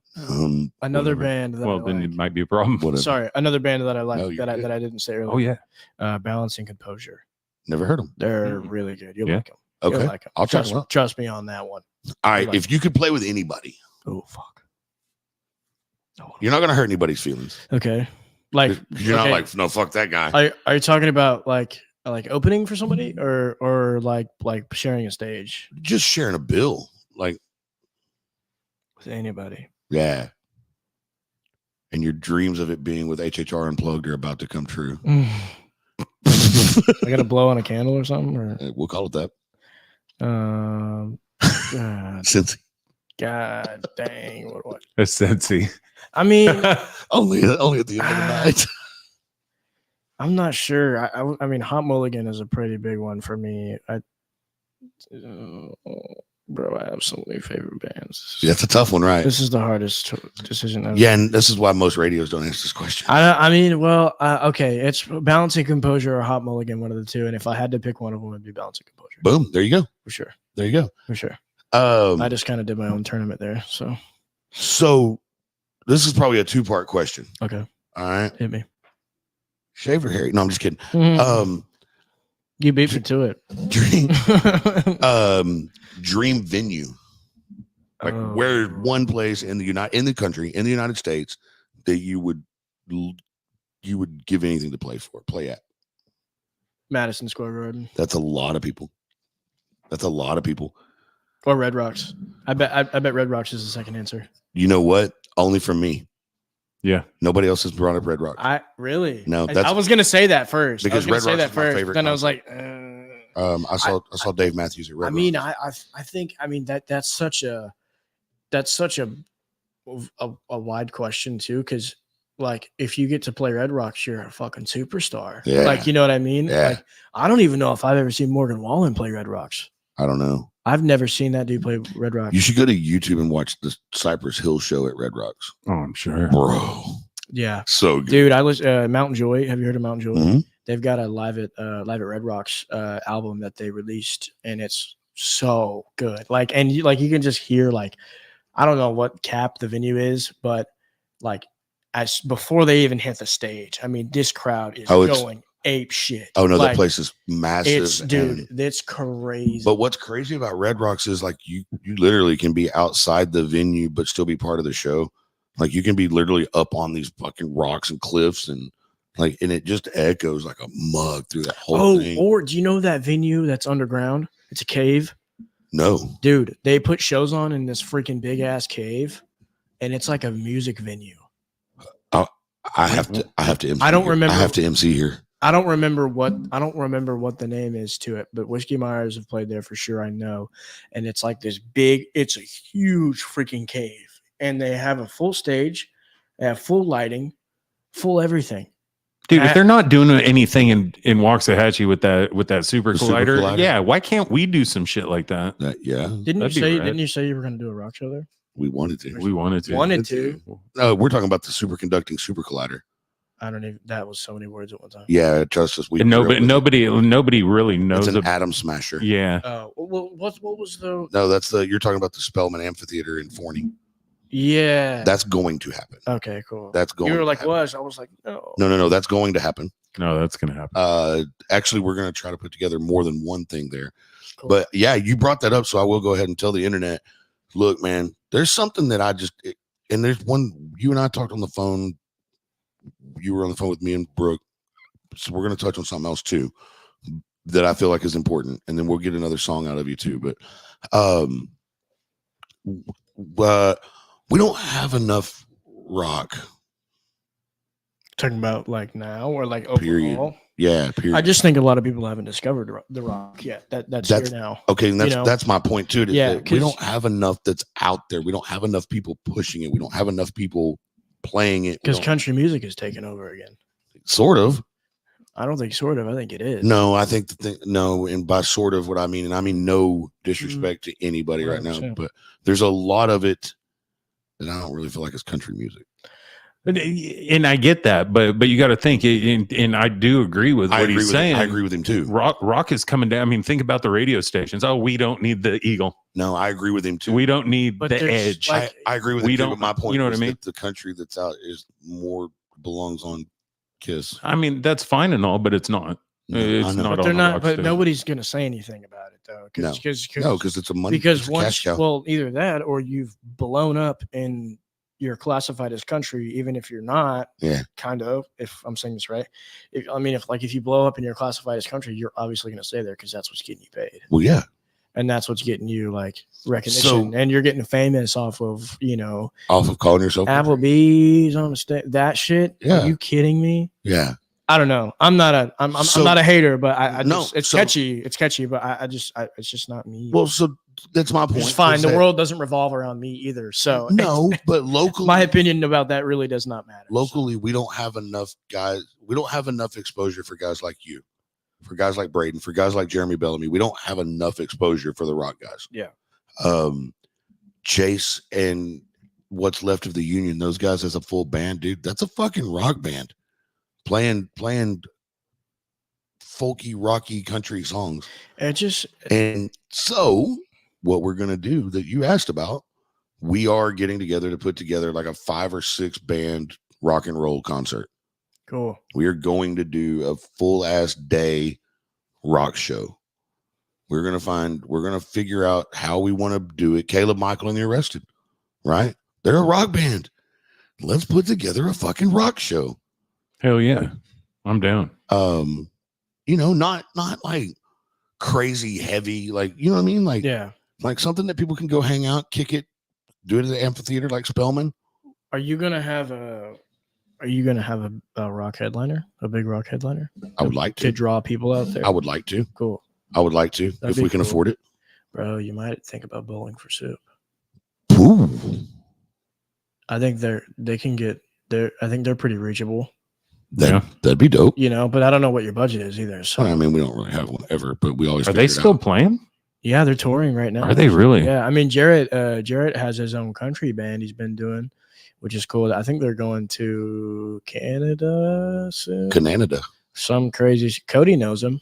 Okay. Cody knows him. You might ask Cody. I don't know. I don't want to like. No. I'm with you. Fry the fish before it's even. We don't. You know. I mean, we don't do anything. Nothing that we've done since the beginning of the first podcast has ever had a budget. So we'll figure. But it I mean, out. how big is this freaking? It's a good sized place. Like, what's the cap on it? Do you know? I don't know, but I can find that out. I mean, Bowling for Soup would be good for sure. I think it's more of a parking issue than it is. if you want to freaking do a rock band, bro, you better like get a rock band because yeah. If you get like some red dirt guys and Yeah. that think they're rockers, Right. and you bring them in, people can be like, "What the fuck?" Yeah, nope, you're right, and I think we can do. Man, I just think that it needs to be brought back around. Like people need to be reintroduced to it, and they need to understand that it's still something viable, and it's something that we need, right? Mm-hmm. Dude, I want to try to find enough dudes throughout the country to put together a fucking blues concert. Yeah, that'd be dope. Hell yeah. You could hire Houndmouth for that. Yeah. Hire Houndmouth for that. Yeah. Like, could you imagine what that would be like? To do a full ass blues show. I think it'd be super cool. That'd be cool. Oh yeah. And let's see here. What? Nice little outdoor venue. I really prefer this over the huge high capacity overpriced venues. Bring earplugs as with all concerts. We don't go to very good concerts, sir.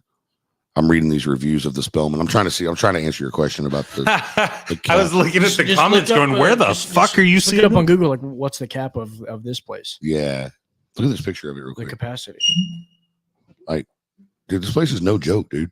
Oh shit. Yeah, it's right in Forney. That reminds me of the Levitt Theater in Arlington. Yeah. Or the Levitt. Yeah. So we can. What's that reminds me? We're definitely gonna put something cool together. You were bringing up cover band stuff a while ago, right? You said something about opening for a cover band or something. Yes. Okay. Yeah. This is completely off the wall. 3 Wide Brewery in Fort Worth, Roanoke, however you want to put it, right next to Texas Motor Speedway. I met Miss Kenya there at work, and she's the talent buyer for 3 Wide Brewery. Where is that at? Because I live right next to Texas Motor Speedway, and I've never heard of that place. I'll show you. Okay. Yeah. Is it in the Speedway or No. It's in the warehouse district. I'll show you. Oh. Yeah. Oh. Yeah. So it's like hidden. It's hidden. It is dope. Like very, very nice. Is it place. new? Yes. Is it in like North Lake? But they've been building it for quite some time. Is it in North Lake? No, it's literally, if you're looking on Google Maps, like here's Texas Motor Speedway. Okay. I think I have an idea of where it's at though. Yeah. There's so many industrial buildings over there, like by where I live. It's like because I live in Justin, and that's literally like 5 minutes away from the Speedway. So yep. So unfortunately, internet, you guys aren't going to get to hear this, but they had a cover band called Scant. Okay, this is an '80s hair band cover band, dude. I giggled until let's see if I can.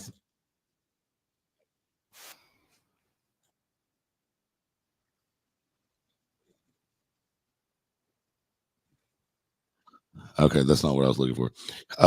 There's a video. I'll try to find it, dude. Kenya was showing me a video on her phone from when they played it at 3 Wide, and they did they were doing a Poison song. Dude, that Bret Michaels was in that room. It was the craziest thing I'd ever heard in my life. So do you do very many covers ever? Yeah, when I'm playing acoustic. Yeah, when I'm playing full band, we have 3 we typically do. Okay. And then other than that, it's just all originals. Okay. So all right. we've got like a 90 or like an 80% set list, like 80% original set list right now. Dude, I really like that. Which is dope. That's incredible. Yeah. No, that's phenomenal. And look, so Because I don't want to, like, my whole thing was like the first couple full band shows that I had was just like 3 originals and the rest were covers. And then I was just like, in my head, I was like, how am I gonna, like, yeah, people think I'm good, but like, and I think I'm decent, but how am I gonna send a message to people if I don't have any songs? That's impressive. You know what I mean? So it's like, and I didn't like sit down with myself and have that conversation. It was just like a unspoken kind of thing. Like, you need to write more freaking songs, dude. So I didn't force myself to write songs either, because they just kind of come to me when I'm feeling a certain way. I just kind of start freestyling, and then shit like Hyde comes out, and then shit like Nosebleed comes out, and then it's just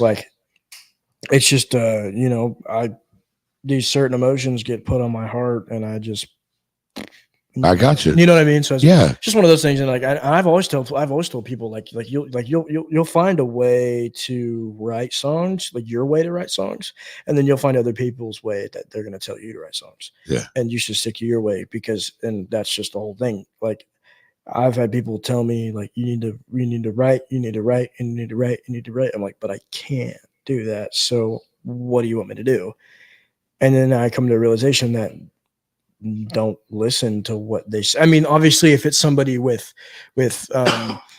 musical experience and musical class, yes, take their consideration 100%. Sure. But if it's freaking Joe Schmo, so like you need to write these 4 songs a day, and you need to probably not, because I don't sit down. I mean, and this only works for Hayden. I don't know about anybody else, but I sit like whenever I want to write a song, or whenever when I'm feeling emotional, happy, sad, angry, whatever the emotion may be, I sit down and I play and I start freestyling, and then I get my song.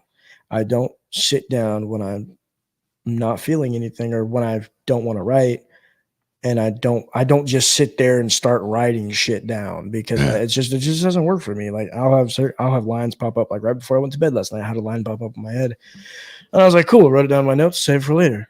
That'll be something on its own. It'll be its own entity, and I can just tap into that whenever I want to. I mean, you just can't pour your heart into something that you're just throwing down. You can't force what you feel, bro. Like you can't you can't force that. And that's what I've always told people. Like people that ask me about like songwriting advice, I'm like, I don't think I'm the greatest songwriter, but I think I know what I want to say. And I think that if you you can't force a song. No, you can force a smile, but not a song. Yeah. Like people, like I've been asked to do co-writes and stuff like that, and I just can't. I get it. Yeah, I totally understand. I don't want to write with anybody else right well, now. And right now in this stage that I'm in. And this guy can contest too. Okay, I draw, but when he asked me to draw something, I can't. Yeah, bro. When anybody asks me to draw something, sure. I'm like, it's not. It's like this weird anomaly. It's like you have like hey, acapella for me right now, and I'm like, okay, I don't know what to do. Yeah, and then like if I'm feeling comfortable, I'll be like, oh yeah, just like I'll start singing whatever. Yeah. And then like people are like, oh fuck.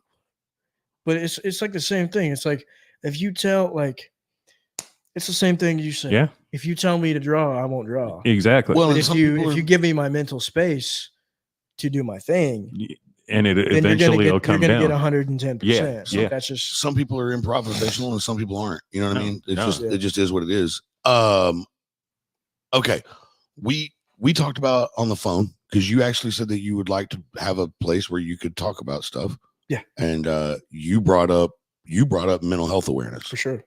And it's something that we've all of a sudden with this show, we've been able to open that up and talk to a lot of people about it. Oh yeah. Because music is typically written from emotion. Yes. Yeah. Yep. So I'm gonna give you that floor for a second, dude. Where do you want me to start? No, this was on you. You asked if you were able to, if you were allowed, and I'm like, hell yeah, you're allowed. Whatever it is that made you want to know if you could talk about that stuff, man. Please. I think for me personally, I have a lot of anxiety, and a lot of just kind of. I'll put it this way. I'm incredibly hard on myself. Mm-hmm. I'll tell you that. Me and Laramie were actually having this conversation today too. I Shit. What the hell am I doing? It's all good. I think it's one of the most important things we can do as a human. Yes. Tap into. Oh, you locked up.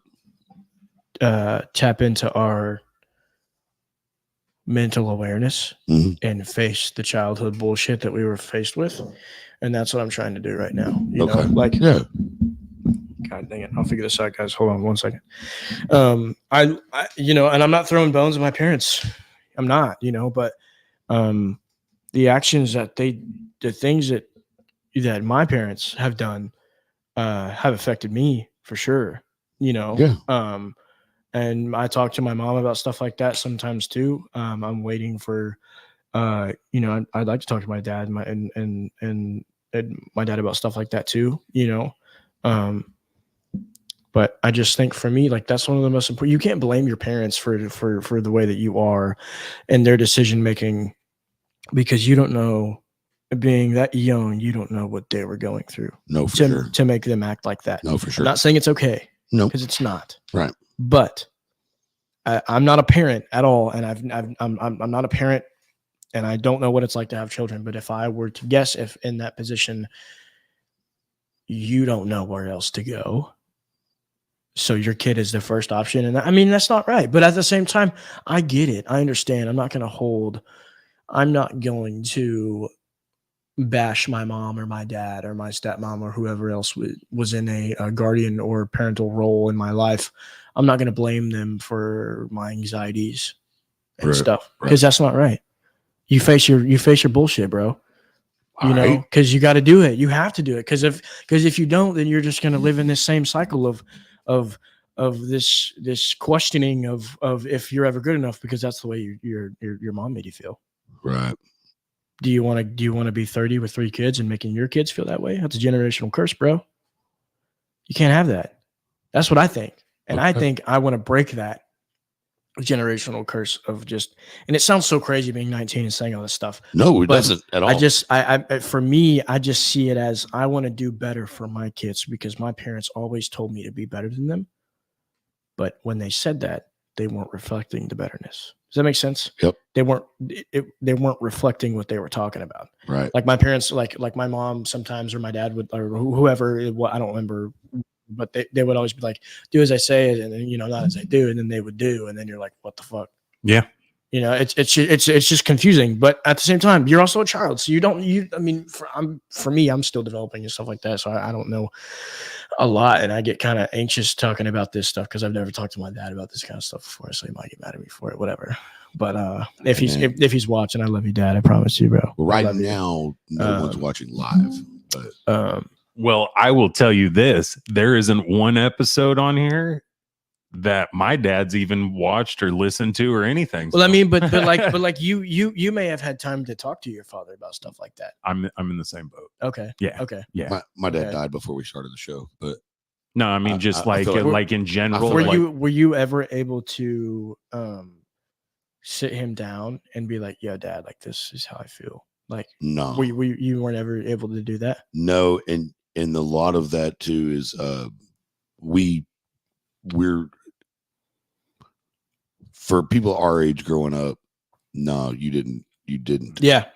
You man up. I understand. Yeah, you for sure. It's not you didn't. It's you can. Yeah, it's get the fuck over it. And it sucks, because I have a lot of different issues. You know, I bet anxiety is one of them. Yep. And I had no one to talk to my whole life, you know. And that was my thing, man, is I didn't feel like, I mean, like, my parents would always be like, you know, come talk to me, whatever. But I didn't feel like they would ever understand where I was coming from. And I always stress to people, man, like, anytime that you're in a bind and you mentally, you want to quit, you need to say something to somebody at some point. 100%. Because, and I hear that all the time. And I mean that, because you're not alone in this daily mental warfare that you're going through. It's such, and I cherish that aspect of mental health so heavily. And I'm not saying I'm an advocate for it, but I understand. I get it, because I fight with myself on such a deep level every freaking day. I can't, like, I get it. Yeah. I understand. Yeah. And, you know, being 19 and being able to hone into that and realize that. And I think it's a gift from God that I'm able to be in touch with my emotions, you know, this deep. No, that's 100%, because the whole thing is like me, I'm 42 years old. I didn't see that. It gets harder in life. Like, this guy has to call me and be like, dude, what's going on? I can tell something's wrong. For sure. No, I'm good. No, really, what's going on? Because I will not. I won't talk to anybody. It's hard. I mean, you shut down because nobody would listen to you. Yeah. Well, and that's the whole thing. Because now you don't think he's going to listen to you. Well, and that's the whole thing. That's the thing. Well, that's such a big thing. And then, like, for me, like I guess it's just my nature or my personality or whatever, that I always want to be everybody else's shoulder. That makes sense. Like I'm, you got to have your own time to be on another shoulder, bro. Well, and that's the thing, is like I'm always like, I always feel like I'm the one that, it's, for some reason I feel like it's my job to make sure that everybody's okay all the time, right? And then you look up and you're like, who the fuck am I supposed to talk to? Right? Like, you just have that moment. Yeah. What am I supposed to do when I'm doing this for everybody else? And what I did finally find out is what works is we never have talked about stuff like this ever, but we do a lot more on here now. Yeah. But what I ended up doing was I just started turning to prayer. 100%. That was my shoulder, right? It still is. Yep. It's still my shoulder. Man, for me, that's the one dude I can talk to at 3 o'clock in the morning when I'm driving around picking people up and I'm by myself. Like, right. Like, I have never really spent time in the Word before. Yeah. And people say that you need that, and there's so many different opinions about that. But I know that there's a God out there, and I know that I've been saved by him, number one. And number two, I know that if there's anything that I'm struggling with, anything that I'm battling with, it could be anything it could be as small as a grain of salt. It's his. It ain't mine. It's not mine. And so, yeah, he can take that ball and hit it out of the park. And you know what I mean? You know what I finally figured out was that it took being around people that weren't trying to force me to listen to that and force me to believe it before I ever started trying to listen to it and believe it. You found your own little lane. Yeah. Because look, there's a realist part of me that realizes that, you know, maybe you just need something to believe in, right? Or you just need to say something out loud. Even if nobody physically is in front of you, you just need to say something out loud. Yeah. So because that gets it out of your brain. You know? Right. So if it's through prayer, it could just be that you're shouting it in your car, or even if you don't want to wake up the person next to you, you're just mouthing it, right? You're not actually vocally saying it, right? Yeah. But you're still getting it out. Yeah. You know what I mean? And the next thing you know, boom, I can go to sleep. Yeah. Like, all of a sudden, like, I got it off my mind somehow, right? In some form. I mean, that to me is such a crazy thing, because I mean, for example, are you familiar with the Sean Ryan show? Yes. So you know what he does over there, like all the special ops guys and the other guys, and they all talk about how, like, their transformation to faith was post military and all that stuff. And I watched that show because I can relate to going through all of that bullshit and all that crap, and then realizing all that stuff has its own place to go, and I know where to put it. You know what I mean? Right. And not everybody has some kind of a creative outlet. Yeah. To I'm not even talking about music. No, but I'm saying, like, anything that I want to unpack. No. Like, that's the Lord's, man. Well, that's my point. Yeah. It's like, okay, not everybody has a creative outlet to be able to pour their emotions into whenever they're feeling some kind of way. Right. We do, to an extent, but not music, because we don't really write. Well, we don't write anything. Nothing's planned here. But that's kind of how we get that out of us. Yeah. We get it out because, man, if it's on your mind, it's going to come out on this show. You know what I mean? Yeah. And we're going to talk about it. For sure. But that's why the people that don't have that creative ability, that's why I think prayer is a good thing, because that is you being creative. For sure. Because you're You're learning how to talk about something to somebody that you can't physically see. That is creative. I was actually about to go there too. That actually is creative. That's like you are. It's pretty hard believing in something that you've never seen before. Yeah. And you only have words to back it up. Yeah. You know what I mean? But you know, there's also been things in my life that's happened that I know that was not me. I know it was not my doing. And I may have been guided to make those decisions, but I was given the tools necessary to do that. I was being prepped, you know, like, and I'll say like, there was a time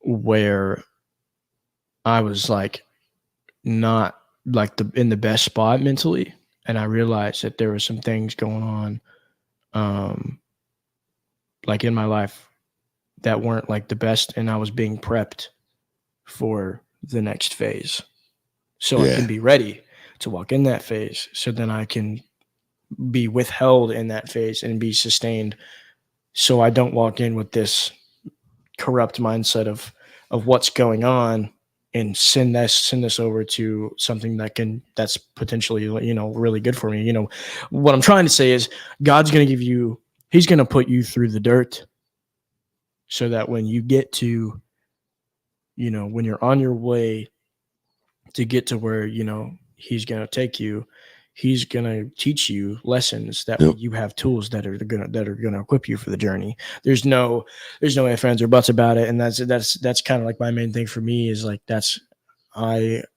I struggle. I always go to God last, and that's kind of the worst thing that you could do. Yeah. You know what I mean? Well, yes. I'm not saying like I don't drink myself to sleep, or I don't smoke hella weed. Like I try to talk to physical people about things sometimes, people that I trust, before I go to the Lord. And then I'm like, I should have done that first, because then I wouldn't have had to go through all that. Where I realize it is when I'm trying to fix everything myself. Yeah. And it just keeps getting worse. Yeah. Like I keep trying to fix a problem, and I keep getting further and further and further away from a solution. And I'm like, oh, I mean, I forgot. Luckily for me, I'm pretty outspoken when it comes to stuff like that, because I know when I'm having a problem. Yeah. And I'll usually like call somebody. Yeah. You know. Well. And I'll be like, yo, like, what's up? Can you help me out with this? Well. And they're like, well. You got our number. So yeah, I appreciate that. No, I just thought it was cool to show the audience that this is something that we've kind of gotten to where we'll talk about now. You know? I mean, and I think that's good.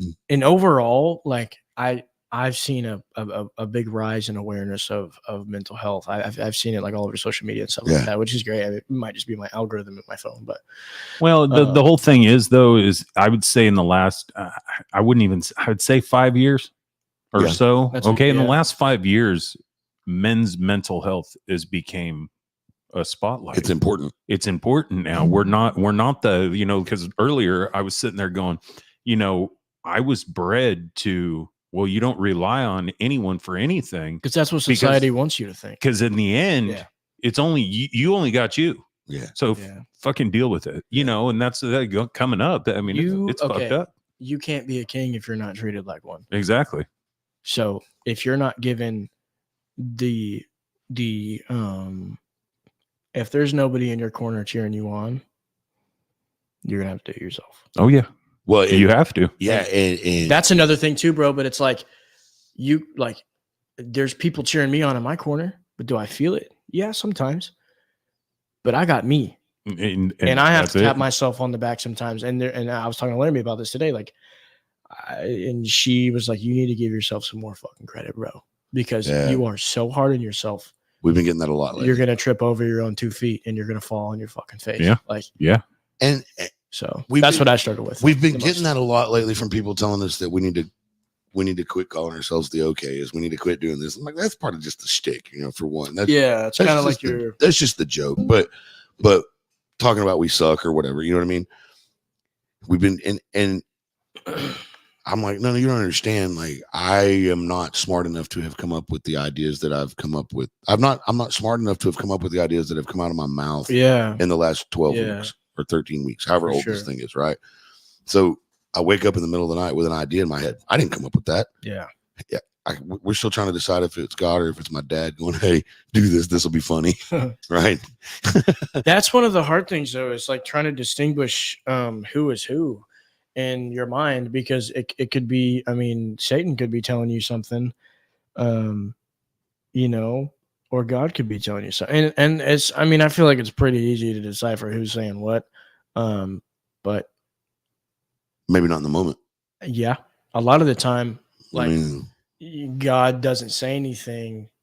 Let me try to rephrase that. It's, I mean, I think for me, if there's something I know that I'm not supposed to be doing, it's not God telling me to do it myself. Yeah. So then you can get confused with that, for sure. But no, I mean, I'll share one specific experience that I had, that I think that I know that God talked to me. I mean, there was one time that I was struggling in my relationship, and I don't like to put these things out there, but for this conversation's sake, floor's yours. I like to keep my relationship just to be aware and stuff private, but just be aware.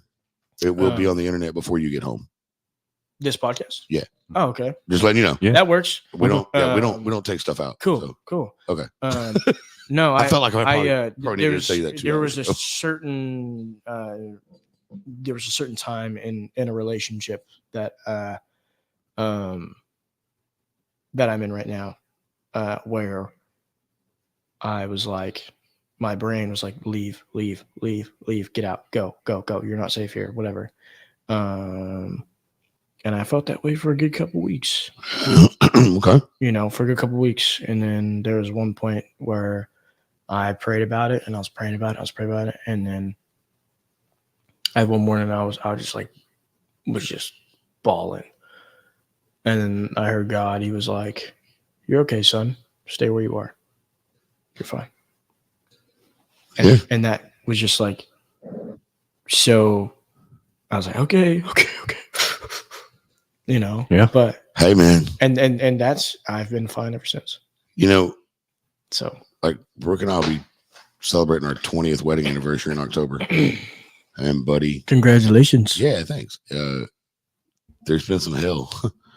There's been some really, really trying times, man. But we've muscled and motored through it. You know, that's one of the things for me, man. Is like I want to eventually be with this person that I'm with right now for forever. That's what I want. Yeah. And being in the first real relationship that you've ever been in, like, God, I didn't think I was going to go here today. I didn't plan on it either. I don't like to. We're like the new Barbara Walters. I don't like to, though, because that's like, it's almost like too personal to share. But I mean, you don't have whatever. To. I mean, well, I'll just, without going too in depth, I'll just say this: like, when you're in a relationship with somebody and you realize that you love them, whatever, and that works both ways, then you're gonna have some time. I mean, for me, I've only been with this person for less than a year, so I have not experienced the full potential of our relationship yet. I don't think, and it's coming. It's coming for sure. With in due time, we're still learning each other and learning everything. It doesn't stop, bro. It doesn't. No, 21 years. Yeah, and what I'm getting at is, when you're like in a position like that, especially being a male, I think this thing like leans towards males more than females, but I could be wrong. You learn so much about yourself and what you didn't know that you could do to somebody else. Yeah. Like, in a negative way and in a positive way. You'd like, for me, I didn't know that I could feel this deeply for somebody else.